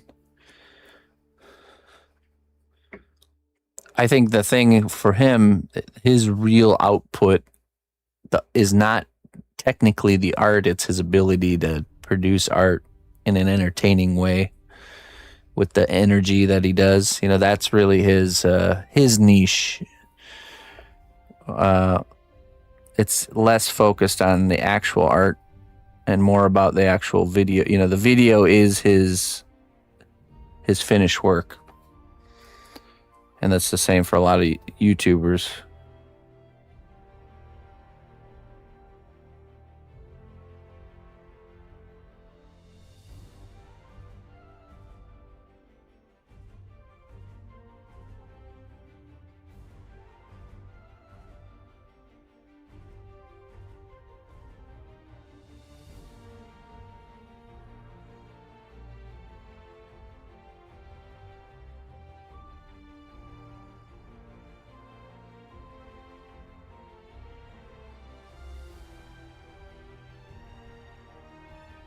Yeah, I don't think I will go in with another color. I think that's good. No need to I don't want to darken it anymore. I want to keep that nice light fire color going. So maybe going in with a little bit of white actually might be good. Yeah, let's do that. Let's go in with a little bit of white.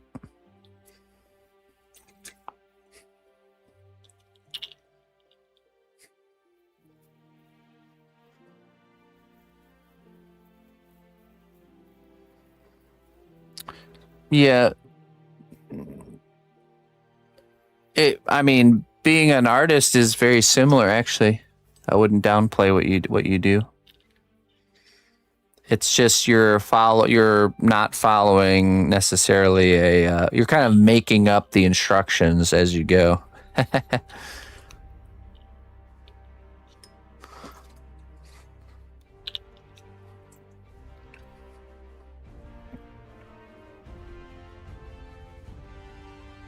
Did they come from the secret box from a while back? Yes, they did, Margaret.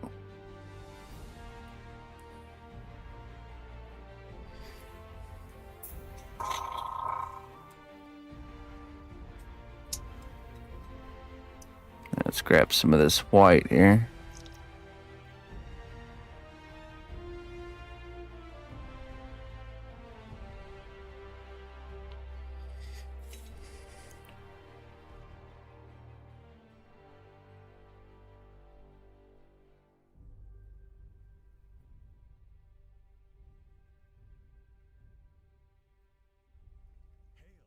Noble ally, please accept these treasures as a gift for your unwavering service to the kingdom.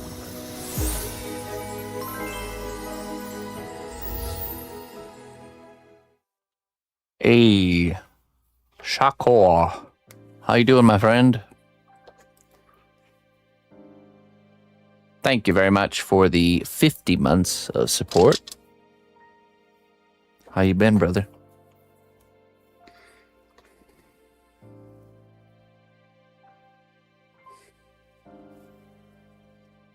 Let's get you some wisdom for your troubles. 50 months. A crown weighs most on the head that fears losing it. Ooh. A crown weighs most on the head that fears losing it.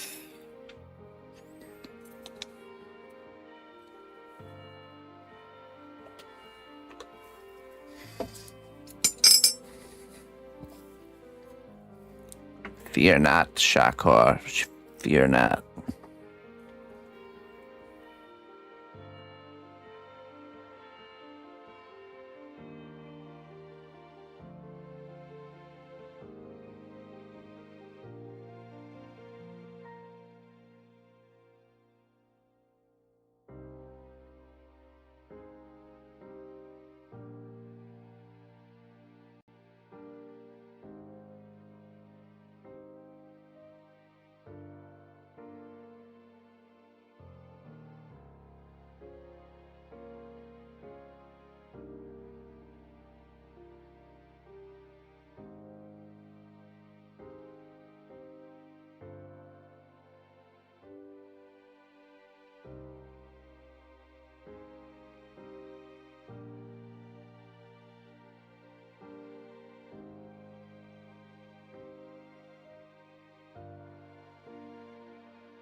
Yes, Zaku.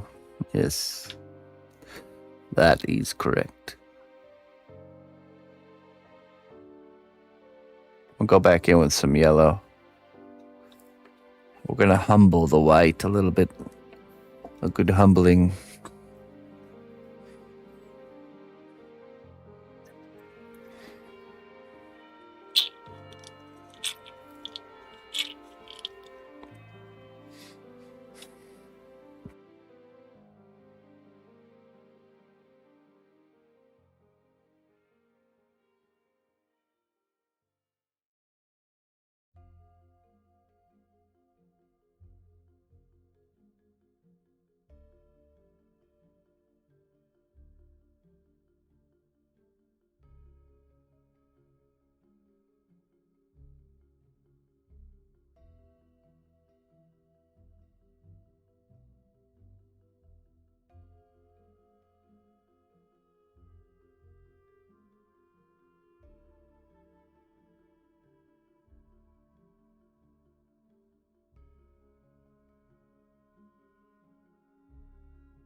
Clayton.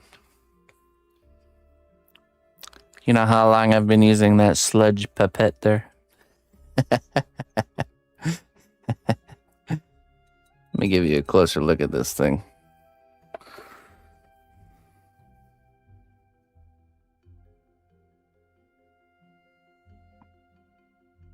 Pretty nice, huh?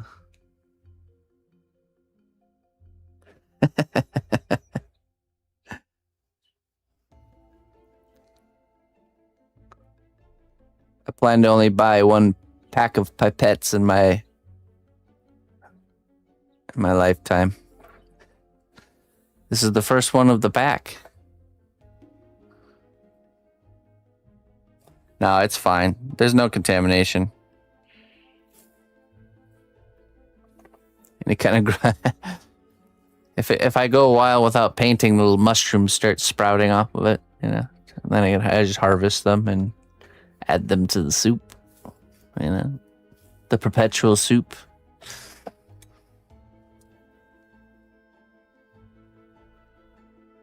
Sludge pipette.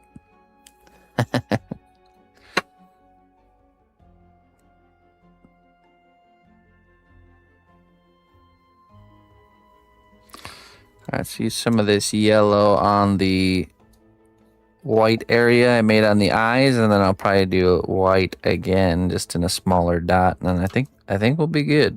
I think that'll be a wrap on this one.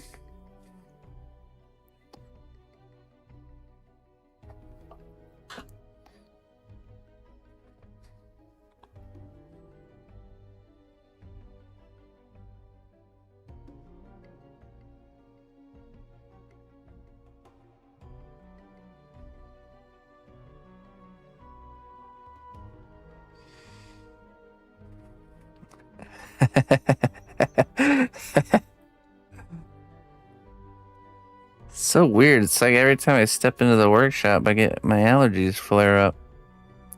Don't know why. Strange.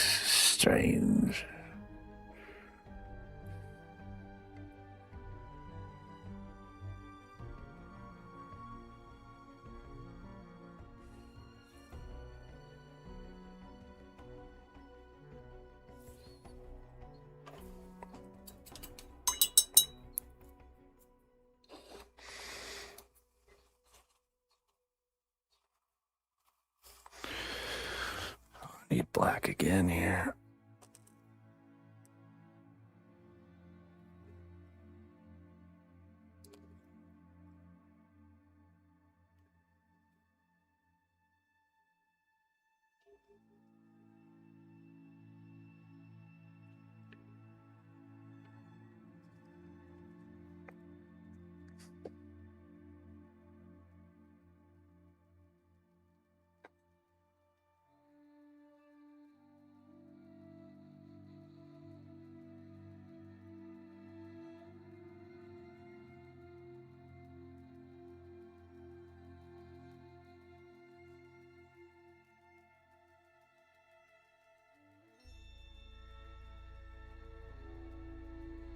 Top 10.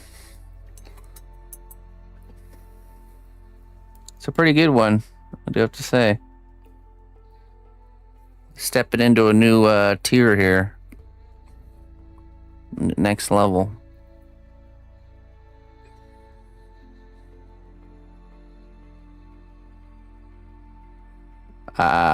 It's time.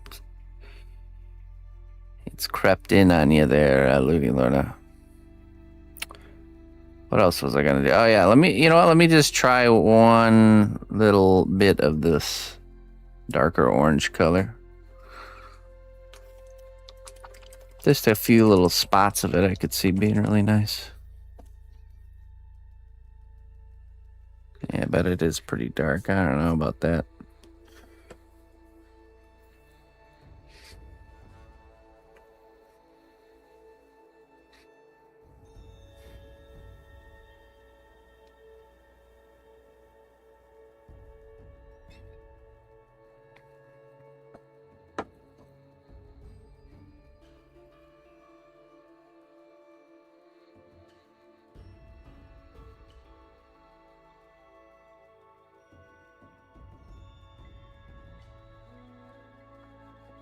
Yeah, you know what? That works pretty good. Just in a few kind of select areas.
Yeah, I think that's it.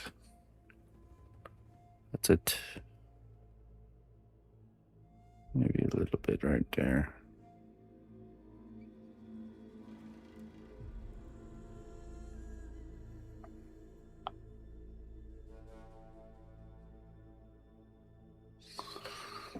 Okay, done.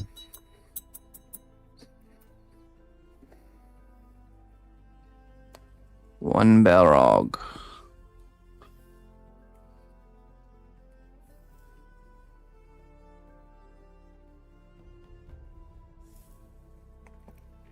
Wait. One more touch. Just the tiniest speck of white right in the center of those eyes here.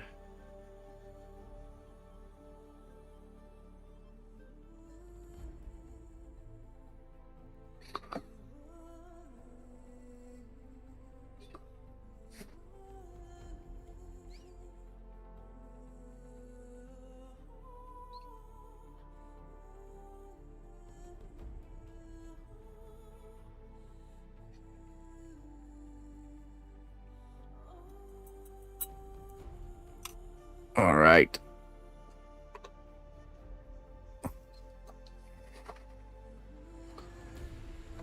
All right, let me go return these colors, and I'll get the other colors out for us to do a little bit of work on the robot. Let me go grab the robot.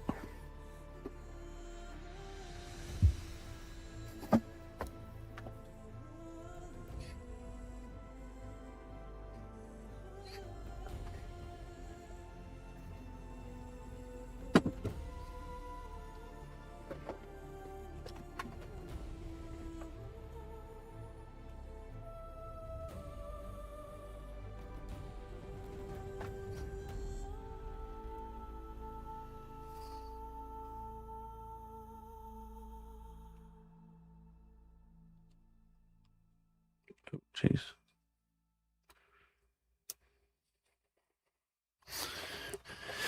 Yeah. He's got that sparkle in his eye. It's a good day to be a Balrog.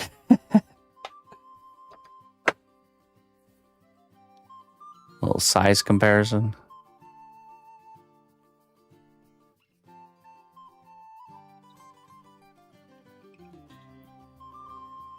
I'll be right back.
All right.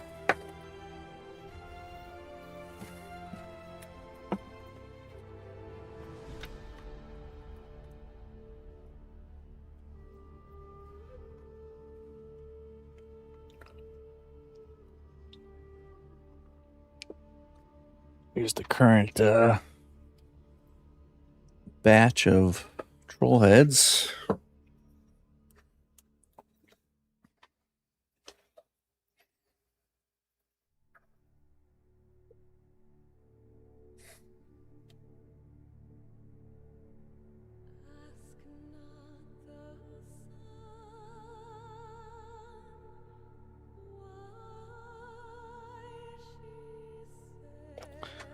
And then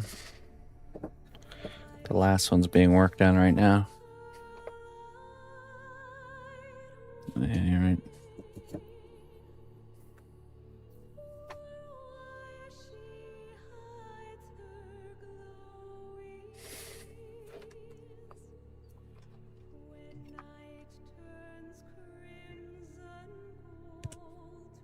The character from Borderlands.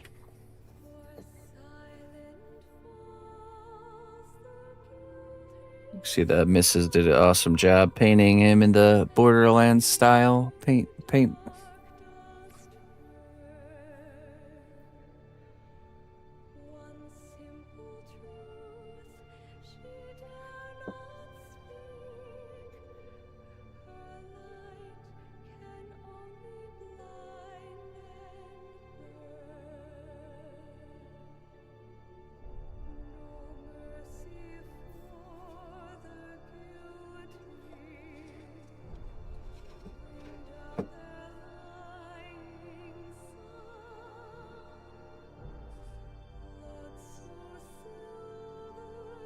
Sweet Tooth. Yeah, I watched that show. It's a good one.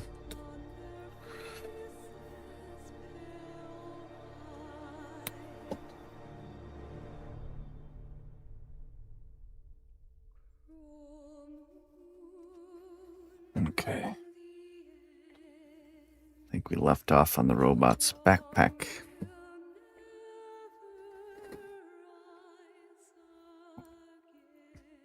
I think we were doing some rust works. Yes, okay.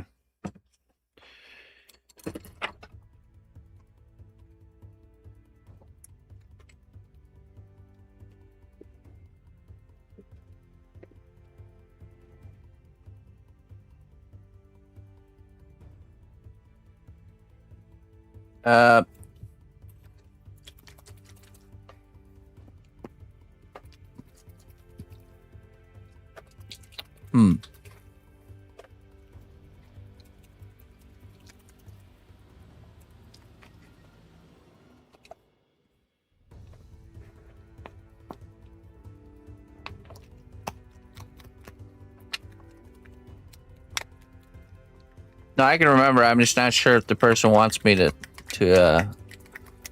publicly say it or not. I can't. That's what part I can't remember. Yeah, exactly. It's this thing, you know, where you think about what you're gonna say before you say it. It's a really good practice. I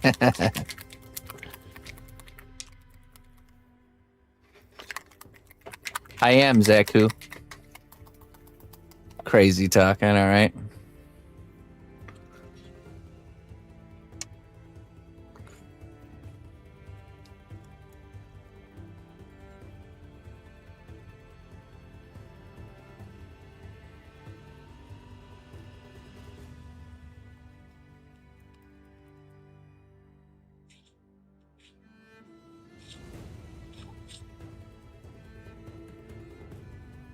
Imagine. I don't know.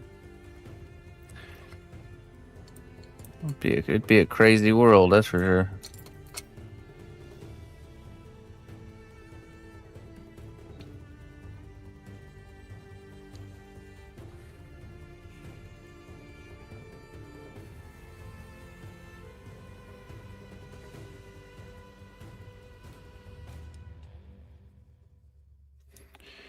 Let's get some rust here.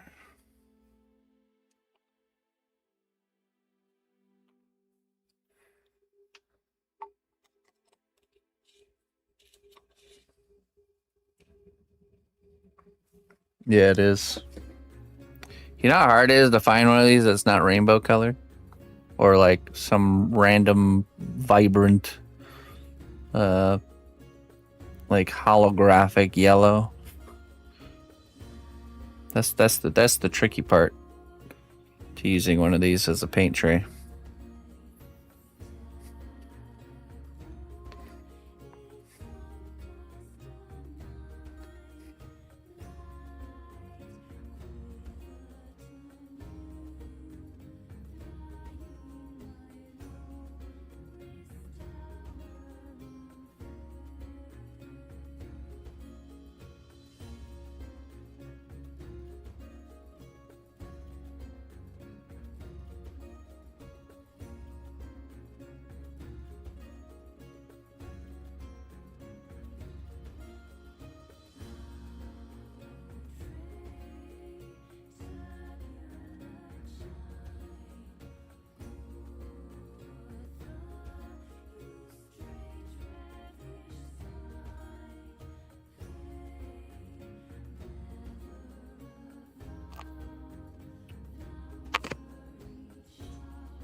Well, you don't have to repaint it. You can just kind of like tone it down, you know, like hone it in.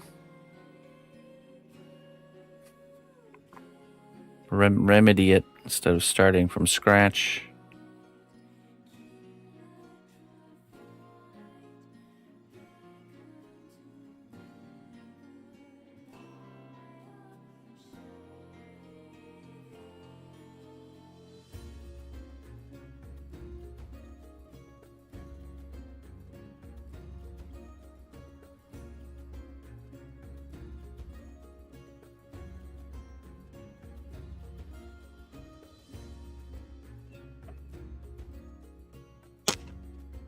Hey, Seika.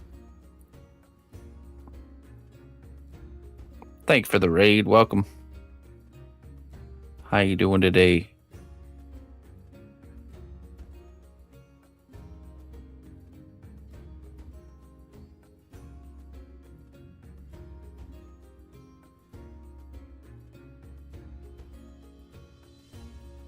Yeah, I would recommend you don't start over, but just try to tone it down and make it to the level that you want it, because there's a lot, oftentimes the painting process where you kind of like add and add and add and then kind of decide you need things to be tweaked or moved around a little bit or even a lot of bit, and kind of going through that phase of figuring out how to do that. I think it's good practice to kind of figure out, okay, how do we tone this down a little bit. I'm good. I'm doing really good. It's been a great start to the week so far.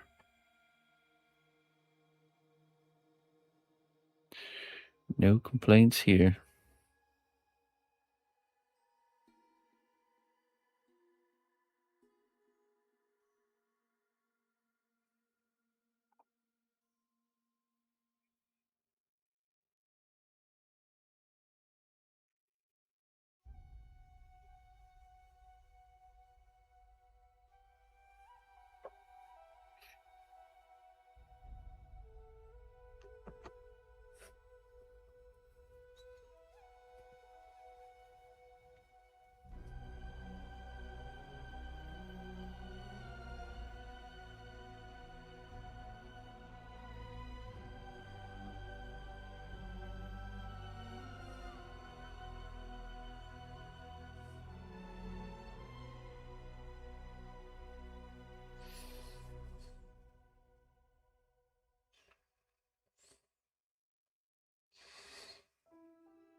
Over the varnish, yeah, that's fine.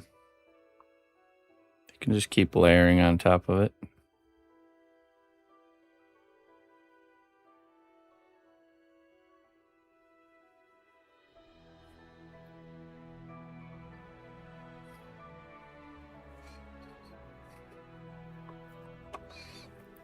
Actually, there's a lot of strategy you can do with varnishing in between layers. You can really do a lot with that.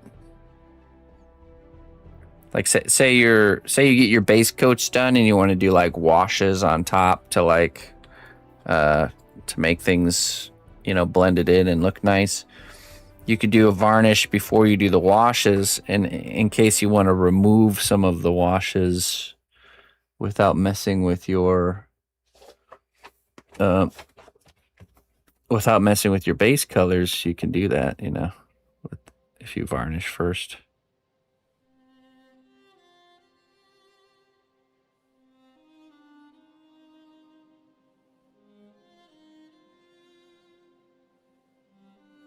Well, I've seen techniques where you build up like translucency to the paint job through layering varnish in between your colors.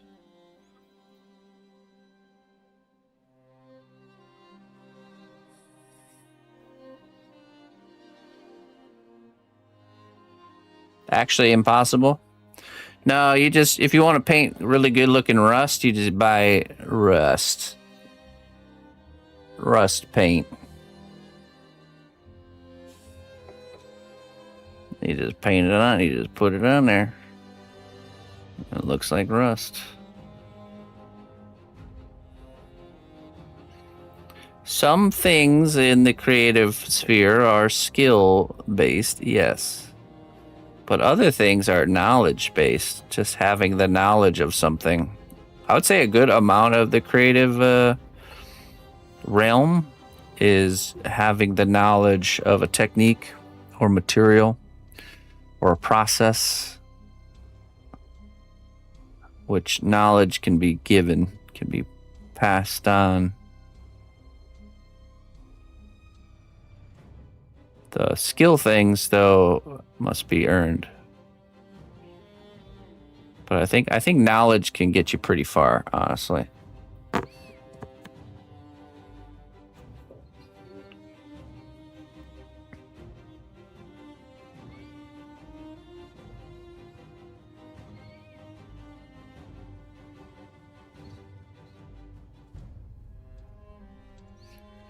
Knowledge can be used to cover the tracks of your lack of skill until you've acquired the skill.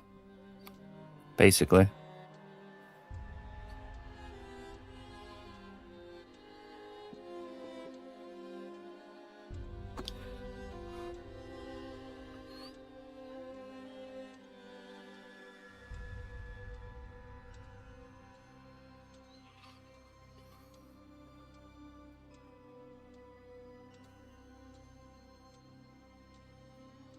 Oil wash. Yeah, I want to get back into using oil. I used to use oil washes much more often. I want to get back to it.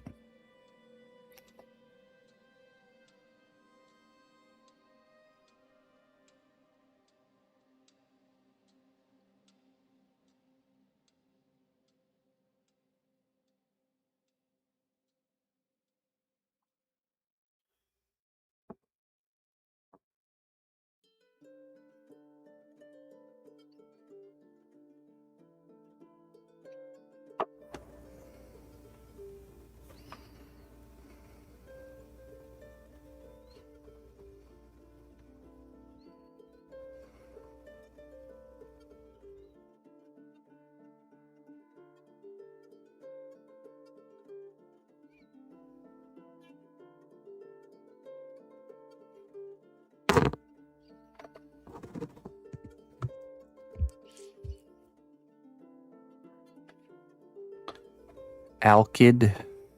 Okay.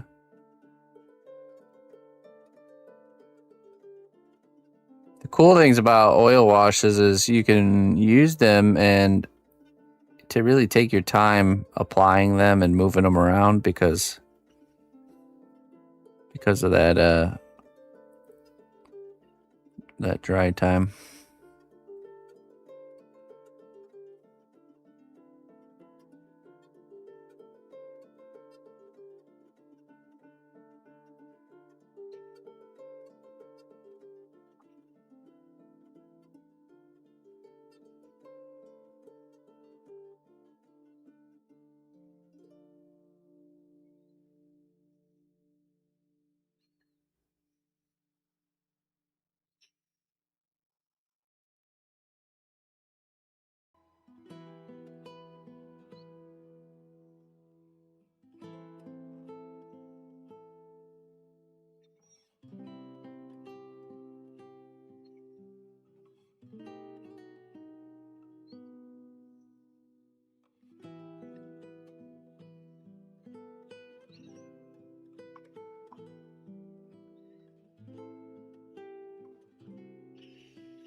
Ill met.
Ignored a met.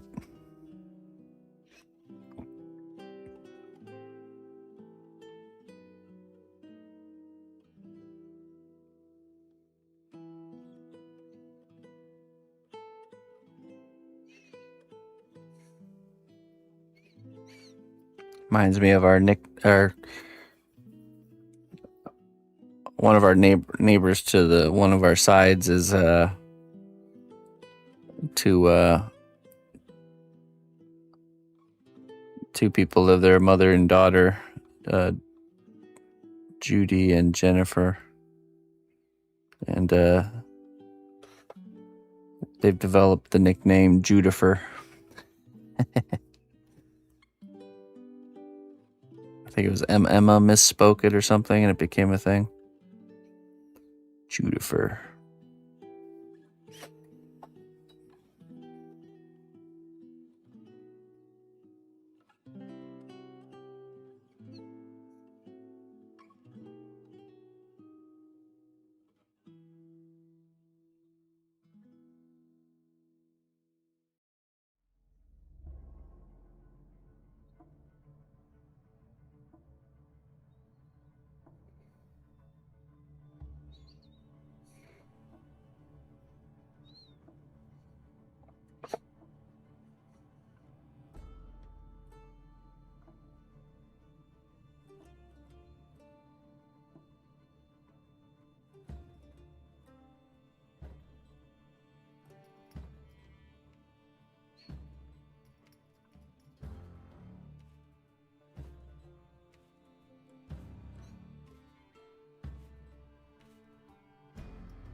Used to be somebody's baby once.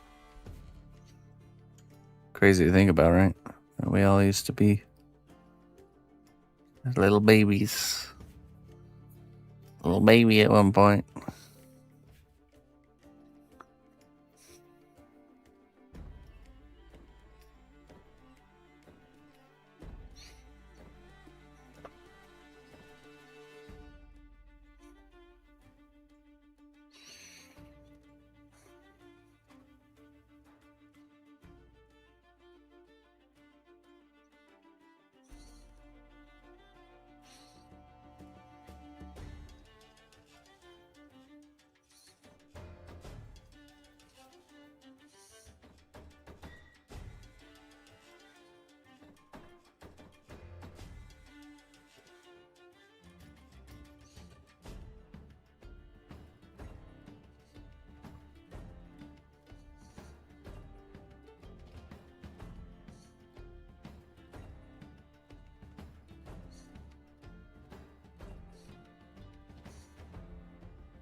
Hey, welcome back.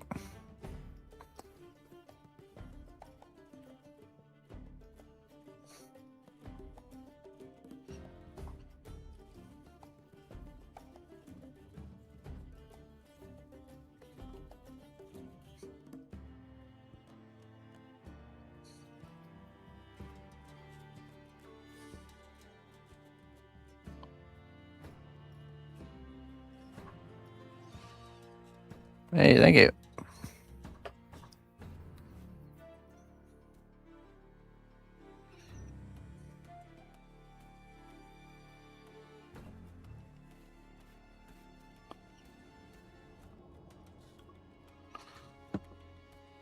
More rust, a little bit more rust.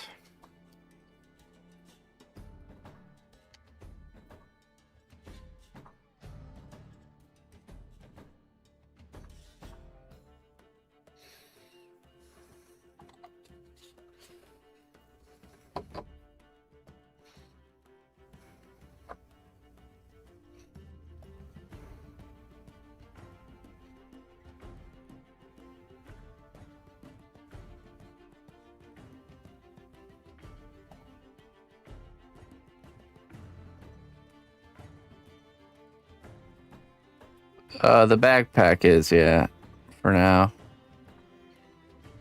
I could see it permanently attaching it once the painting's done.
Okay, now we do a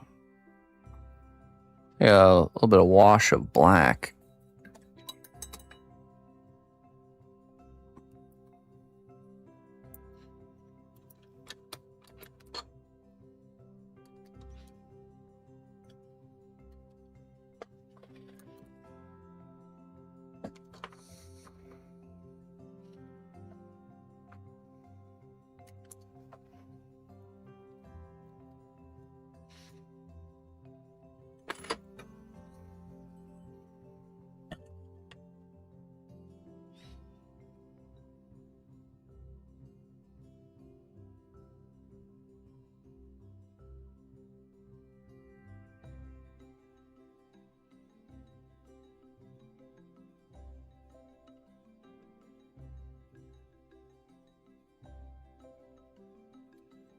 The PGU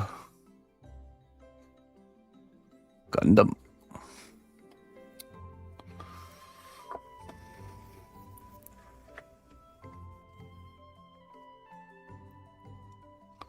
$7 p.m. That's quite an early bedtime.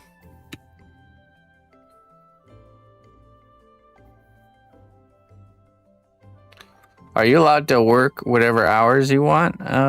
Or is it like you have to be on at certain times?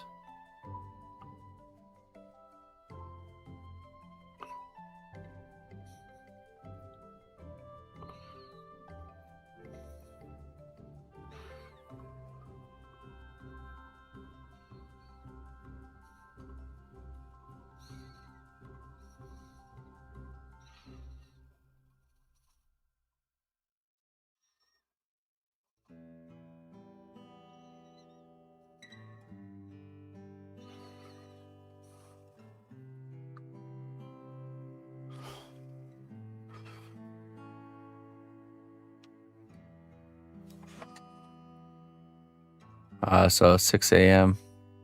Oof.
Okay.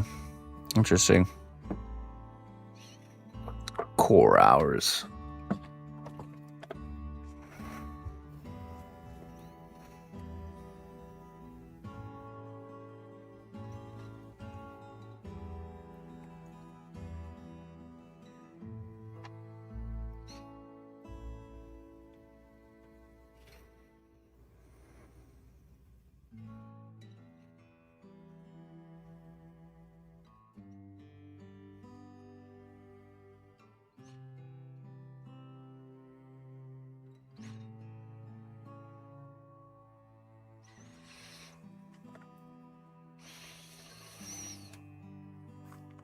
Hey, Zaku.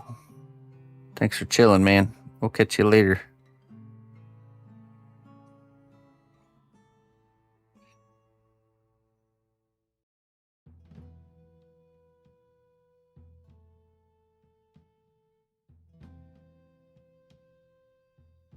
Hello, Melon.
Three to 11 p.m.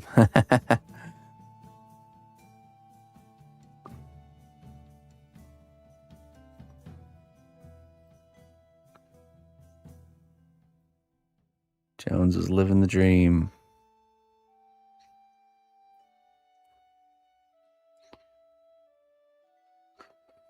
There's a season for everything.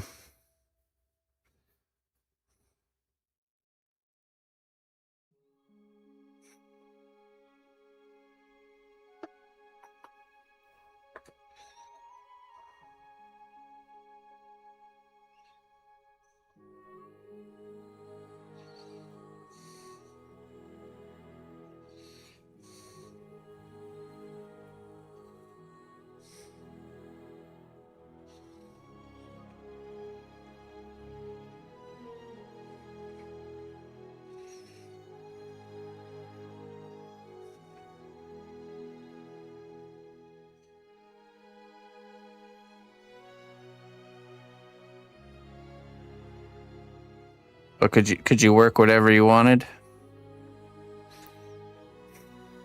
Like, just had to hit a certain amount of hours per day, but didn't matter what part of the day those hours were in.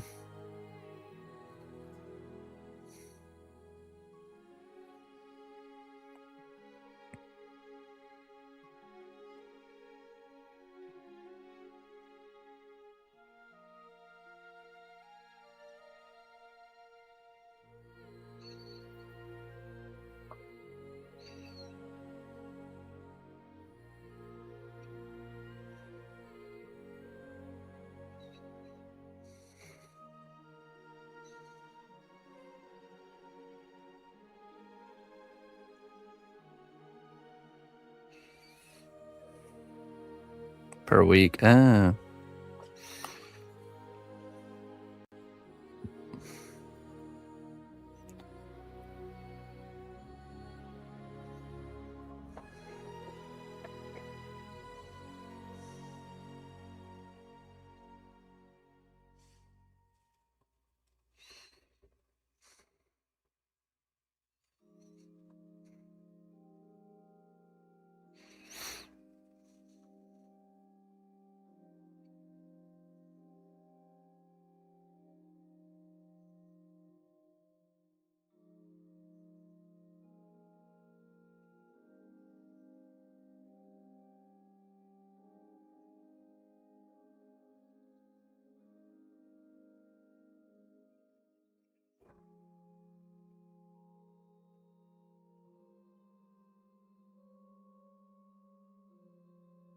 Tinned fish.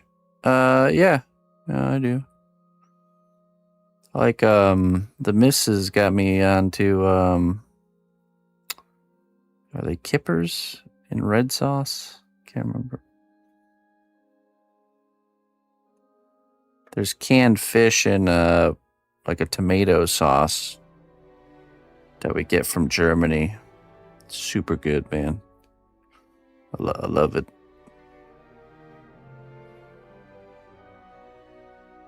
We also we eat tuna fairly frequently.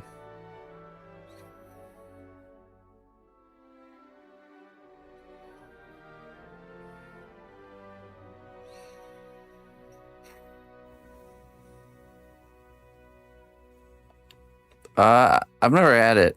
I've never had it.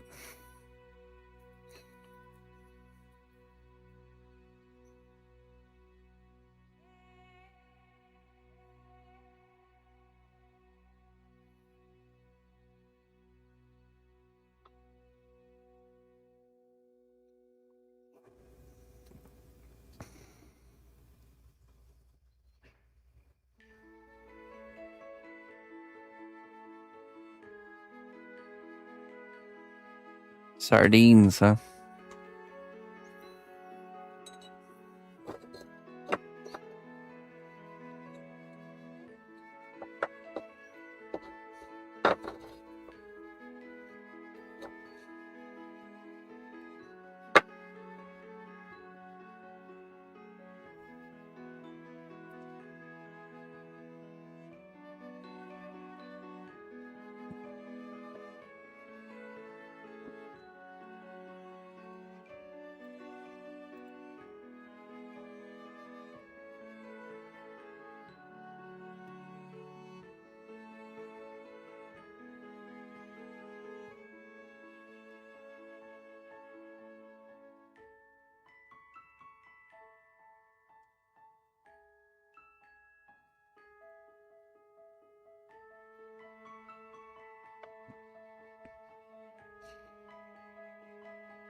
So we gotta do some work on the cloak.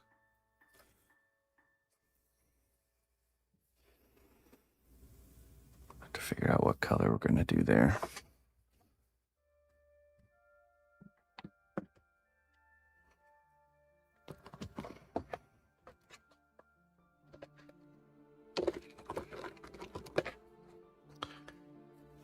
Soft blue, maybe.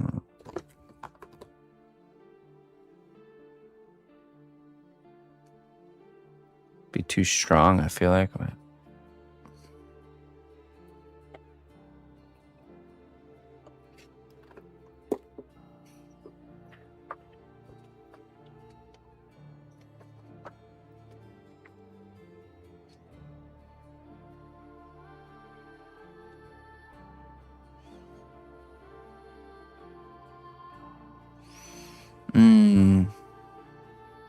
Half breeds.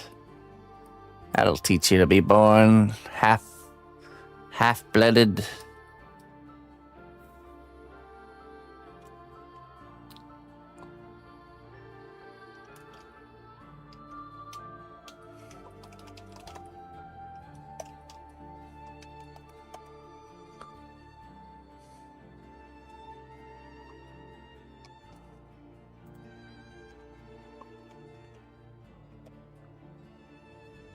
That's herring. That's canned herring and red sauce. Super good.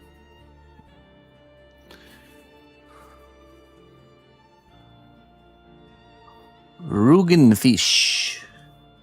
Rugenfish. Tinned herring and tomato sauce.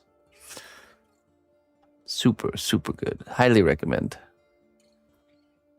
If you live in the States, Aldi, which is originally a German company, they do German Week once a year, usually around October, where they actually import a bunch of German stuff.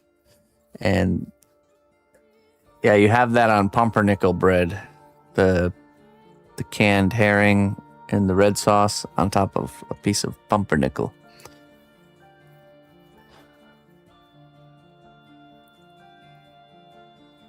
Oh, no, it's definitely not that much. I think it's like $1. It's like $2 a can during German week. I literally buy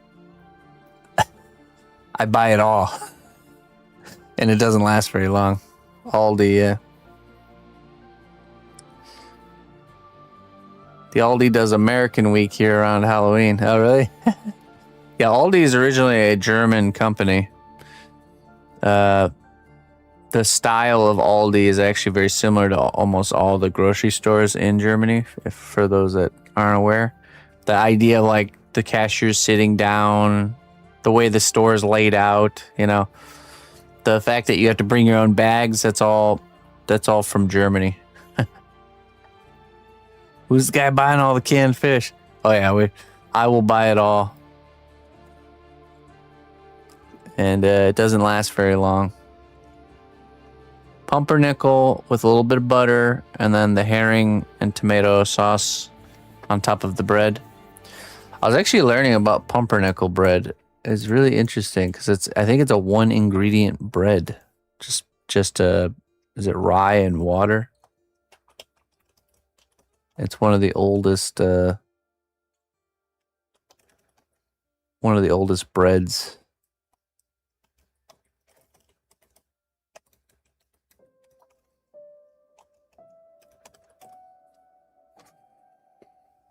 Yeah, it's German. Pumpernickel, dense dark rye bread, originated in Germany in the 15th century. The word famously translates to devil's fart. This stems from combining pumpern, an old German verb for breaking wind, and nickel, an old German nickname for a devil or goblin. Goblin fart. Nice. Because the traditional whole rye recipe was incredibly difficult to digest, it was humorously and derogatorily named by outsiders after the digestive distress it caused.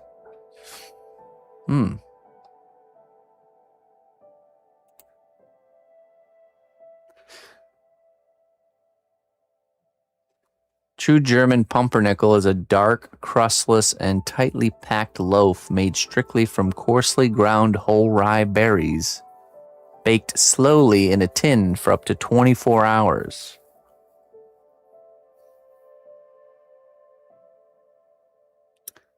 I think it's awesome because it's a 1 ingredient bread, which I don't know.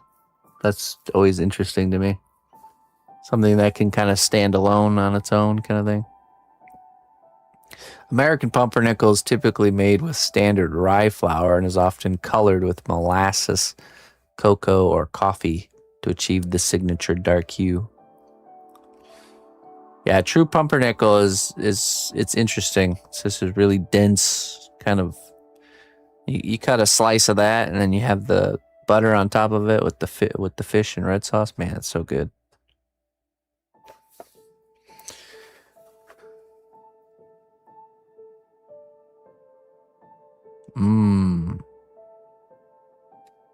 Mr. Deagle. Coarsely broken rye grain rather than... Yeah, it was interesting to learn that it's baked for like 24 hours. You're not winning people over with that red sauce, Chris. It's yummy. Don't trust me. Try it yourself.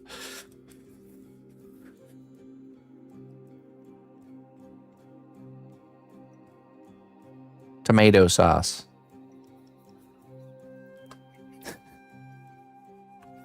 Tomaten. Die Soße. Schmeckt Tomaten. Rotsoßen. Rotsoßen.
Turn the filter off so you guys can see this actual color.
No, not the fish.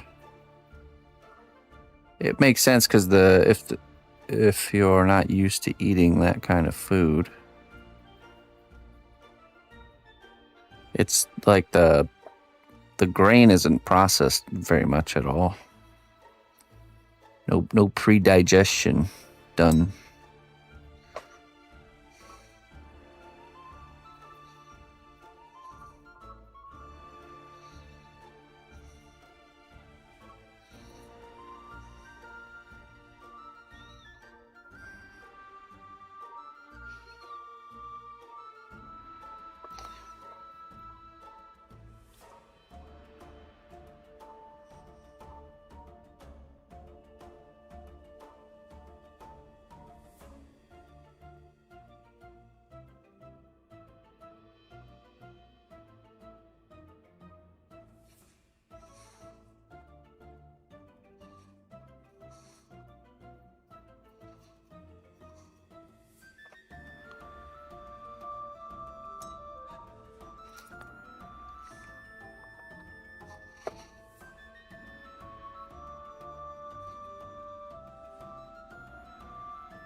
I'm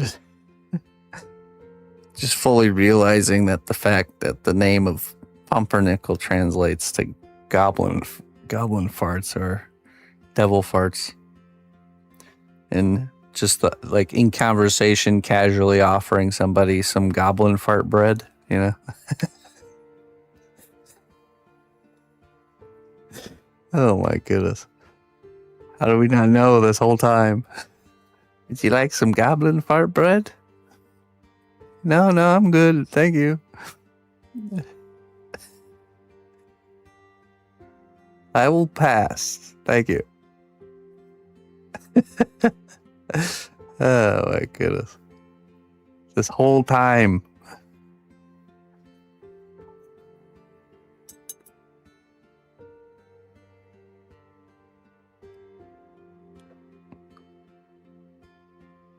The Germans have been laughing at us Americans this whole time.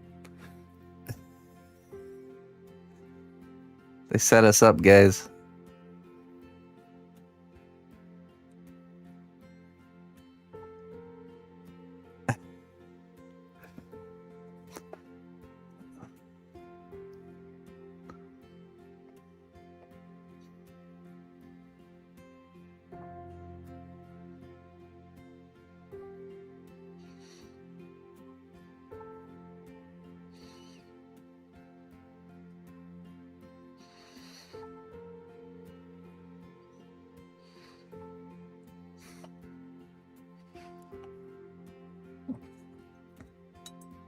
How dare you?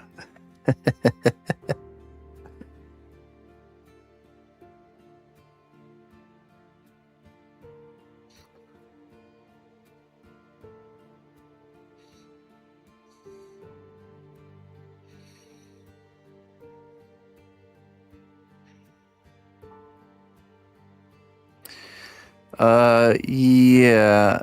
Yeah, let me think. Yes, definitely.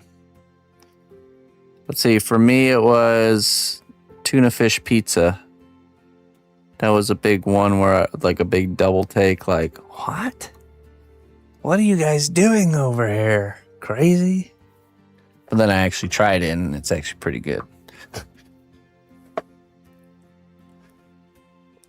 But the natural reaction to discovery of tuna fish pizza is very shocking. Pretty common there, and it's not common even a little bit. It's not even thought of in the States, at least not where I'm from.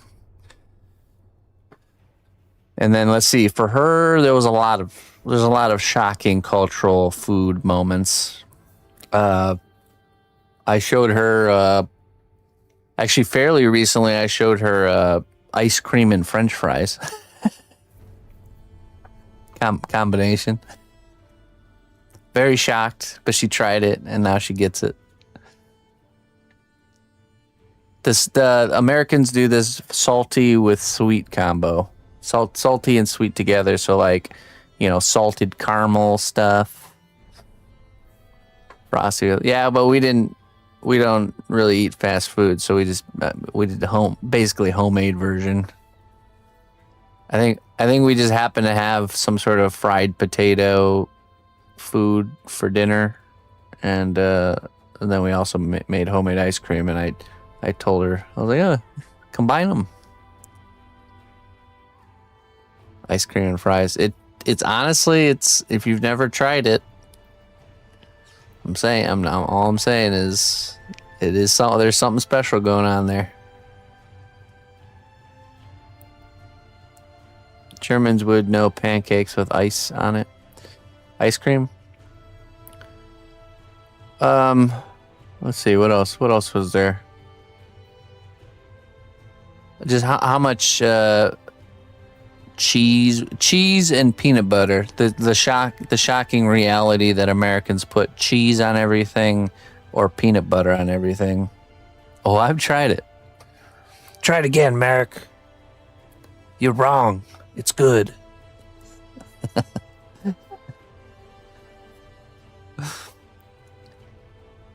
You didn't try it, Merrick. You didn't try it hard enough. I'm gonna need you to try it again.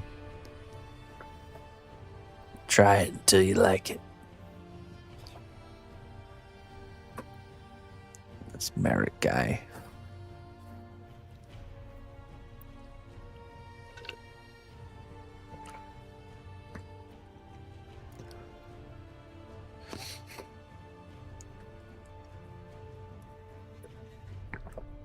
What else was there? I'm trying to think. There's been a lot. It was actually part of the fun of her, moving here, and probably like the earlier stages of our relationship was just like like taking her to places like Walmart and stuff. just for the reaction, I remember when she first moved here, we would go to like any sort of big box store, and she would literally be exhausted by the time we were done with one store, and it's because the amount of variety of just one thing we have here is just like way over the top. It was just absolutely overwhelming and exhausting for her to shop because of you go to buy like soap and there's a whole aisle of different soap.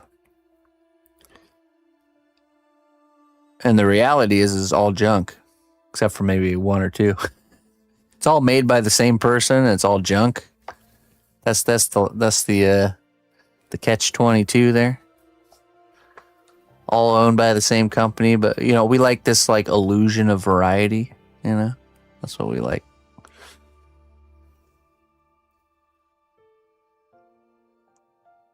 Oh, from the exactly.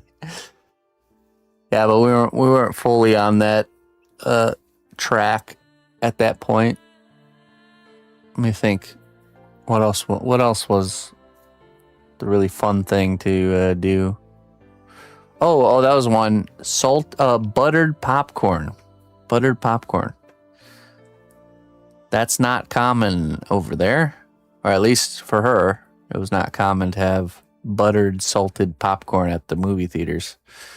Apparently they do like kind of like a sweet popcorn, not a salty buttered one. So that was a kind of a shock for her, but then she tried it and really liked it, so now she likes salted buttered popcorn.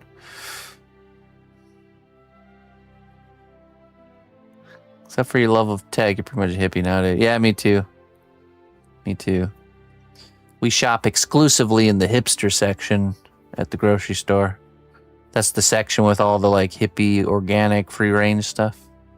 I don't know if your guys' grocery store is like segregated or not, but mine does. It has like a section, and we've renamed it to the hipster section. It's where all the decent stuff is. There's a lot of junk there too. Don't get me wrong, but there's a lot of good stuff too.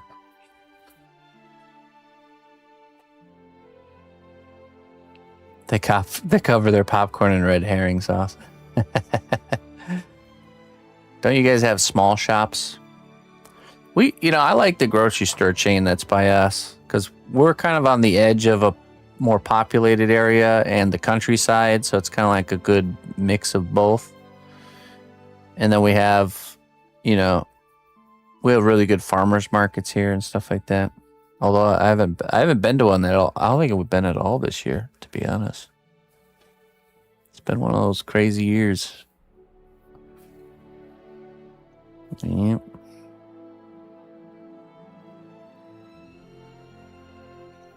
Yeah, Davenport's got really nice farmers markets. Really, really nice. It's big too. It's big time. And the cool thing is, there's a big one over in Davenport, but then you go right across the river to the Illinois side, and there's a little one there. So you get the kind of like the best of both worlds. You get the selection from the big one, and then but like more of that like homey, not so busy experience over on the one side. So usually me and Emma will go and do both. We'll go do one and then go do the other. It's a lot of fun. Man, maybe we should do that. It's been a while. It's been really busy lately. It's been hard to kind of make time for that. But anyways, speaking of busy, I want to get busy getting out of here. We got this paint job done here on the troll head. We got some work in on the robot. I'll be back this evening, and we will work probably more on the robot. Let's see if we can push the paint job on the robot. I think we could push it to the finish line this evening. And are you even allowed to pass? I'm passing. He's not. He has to stay here, but I'm passing.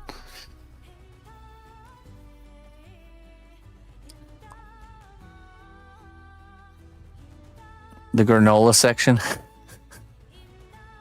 Nice.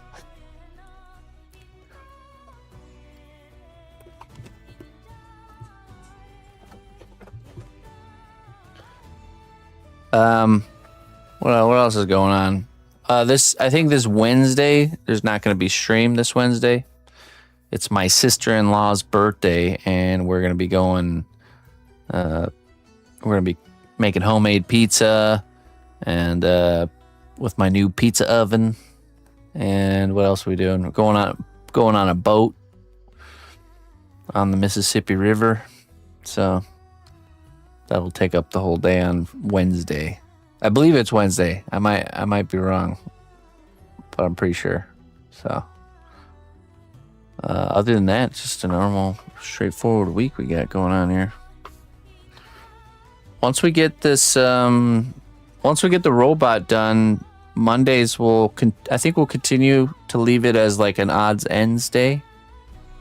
We're not going to add anything new till we get through our kind of current lineup. So, no, I didn't, but I can't show it on stream anymore just in case they watch. So,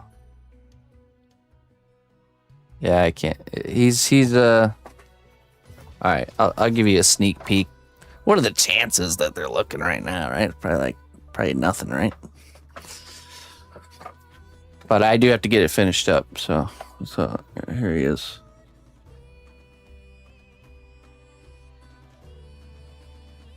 So far.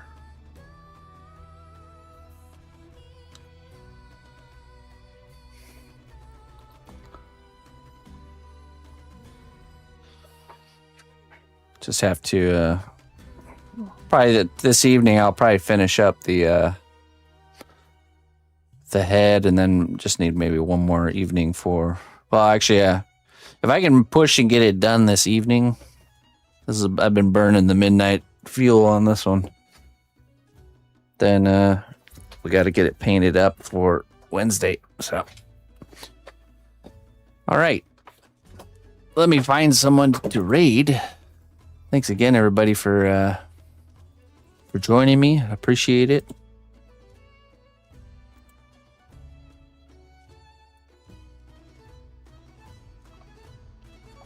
All right. That's what she's into.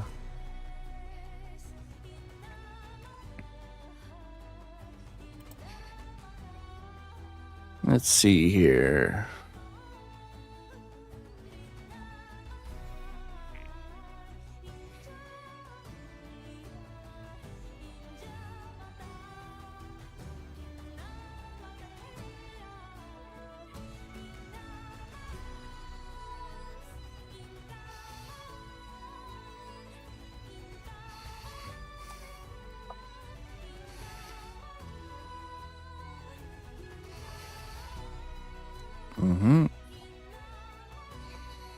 Oh, let's do Carson.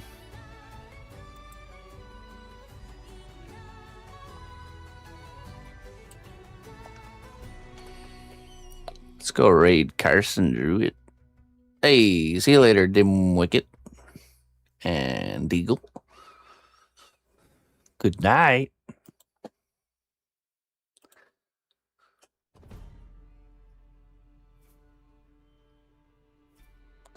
I said good night.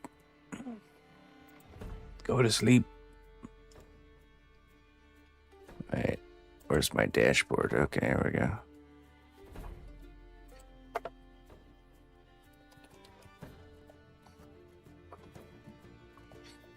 There we go. I'm cold. Bye. No, I'm cold. And then you just leave the room. No bye or nothing. All right. Bye-bye.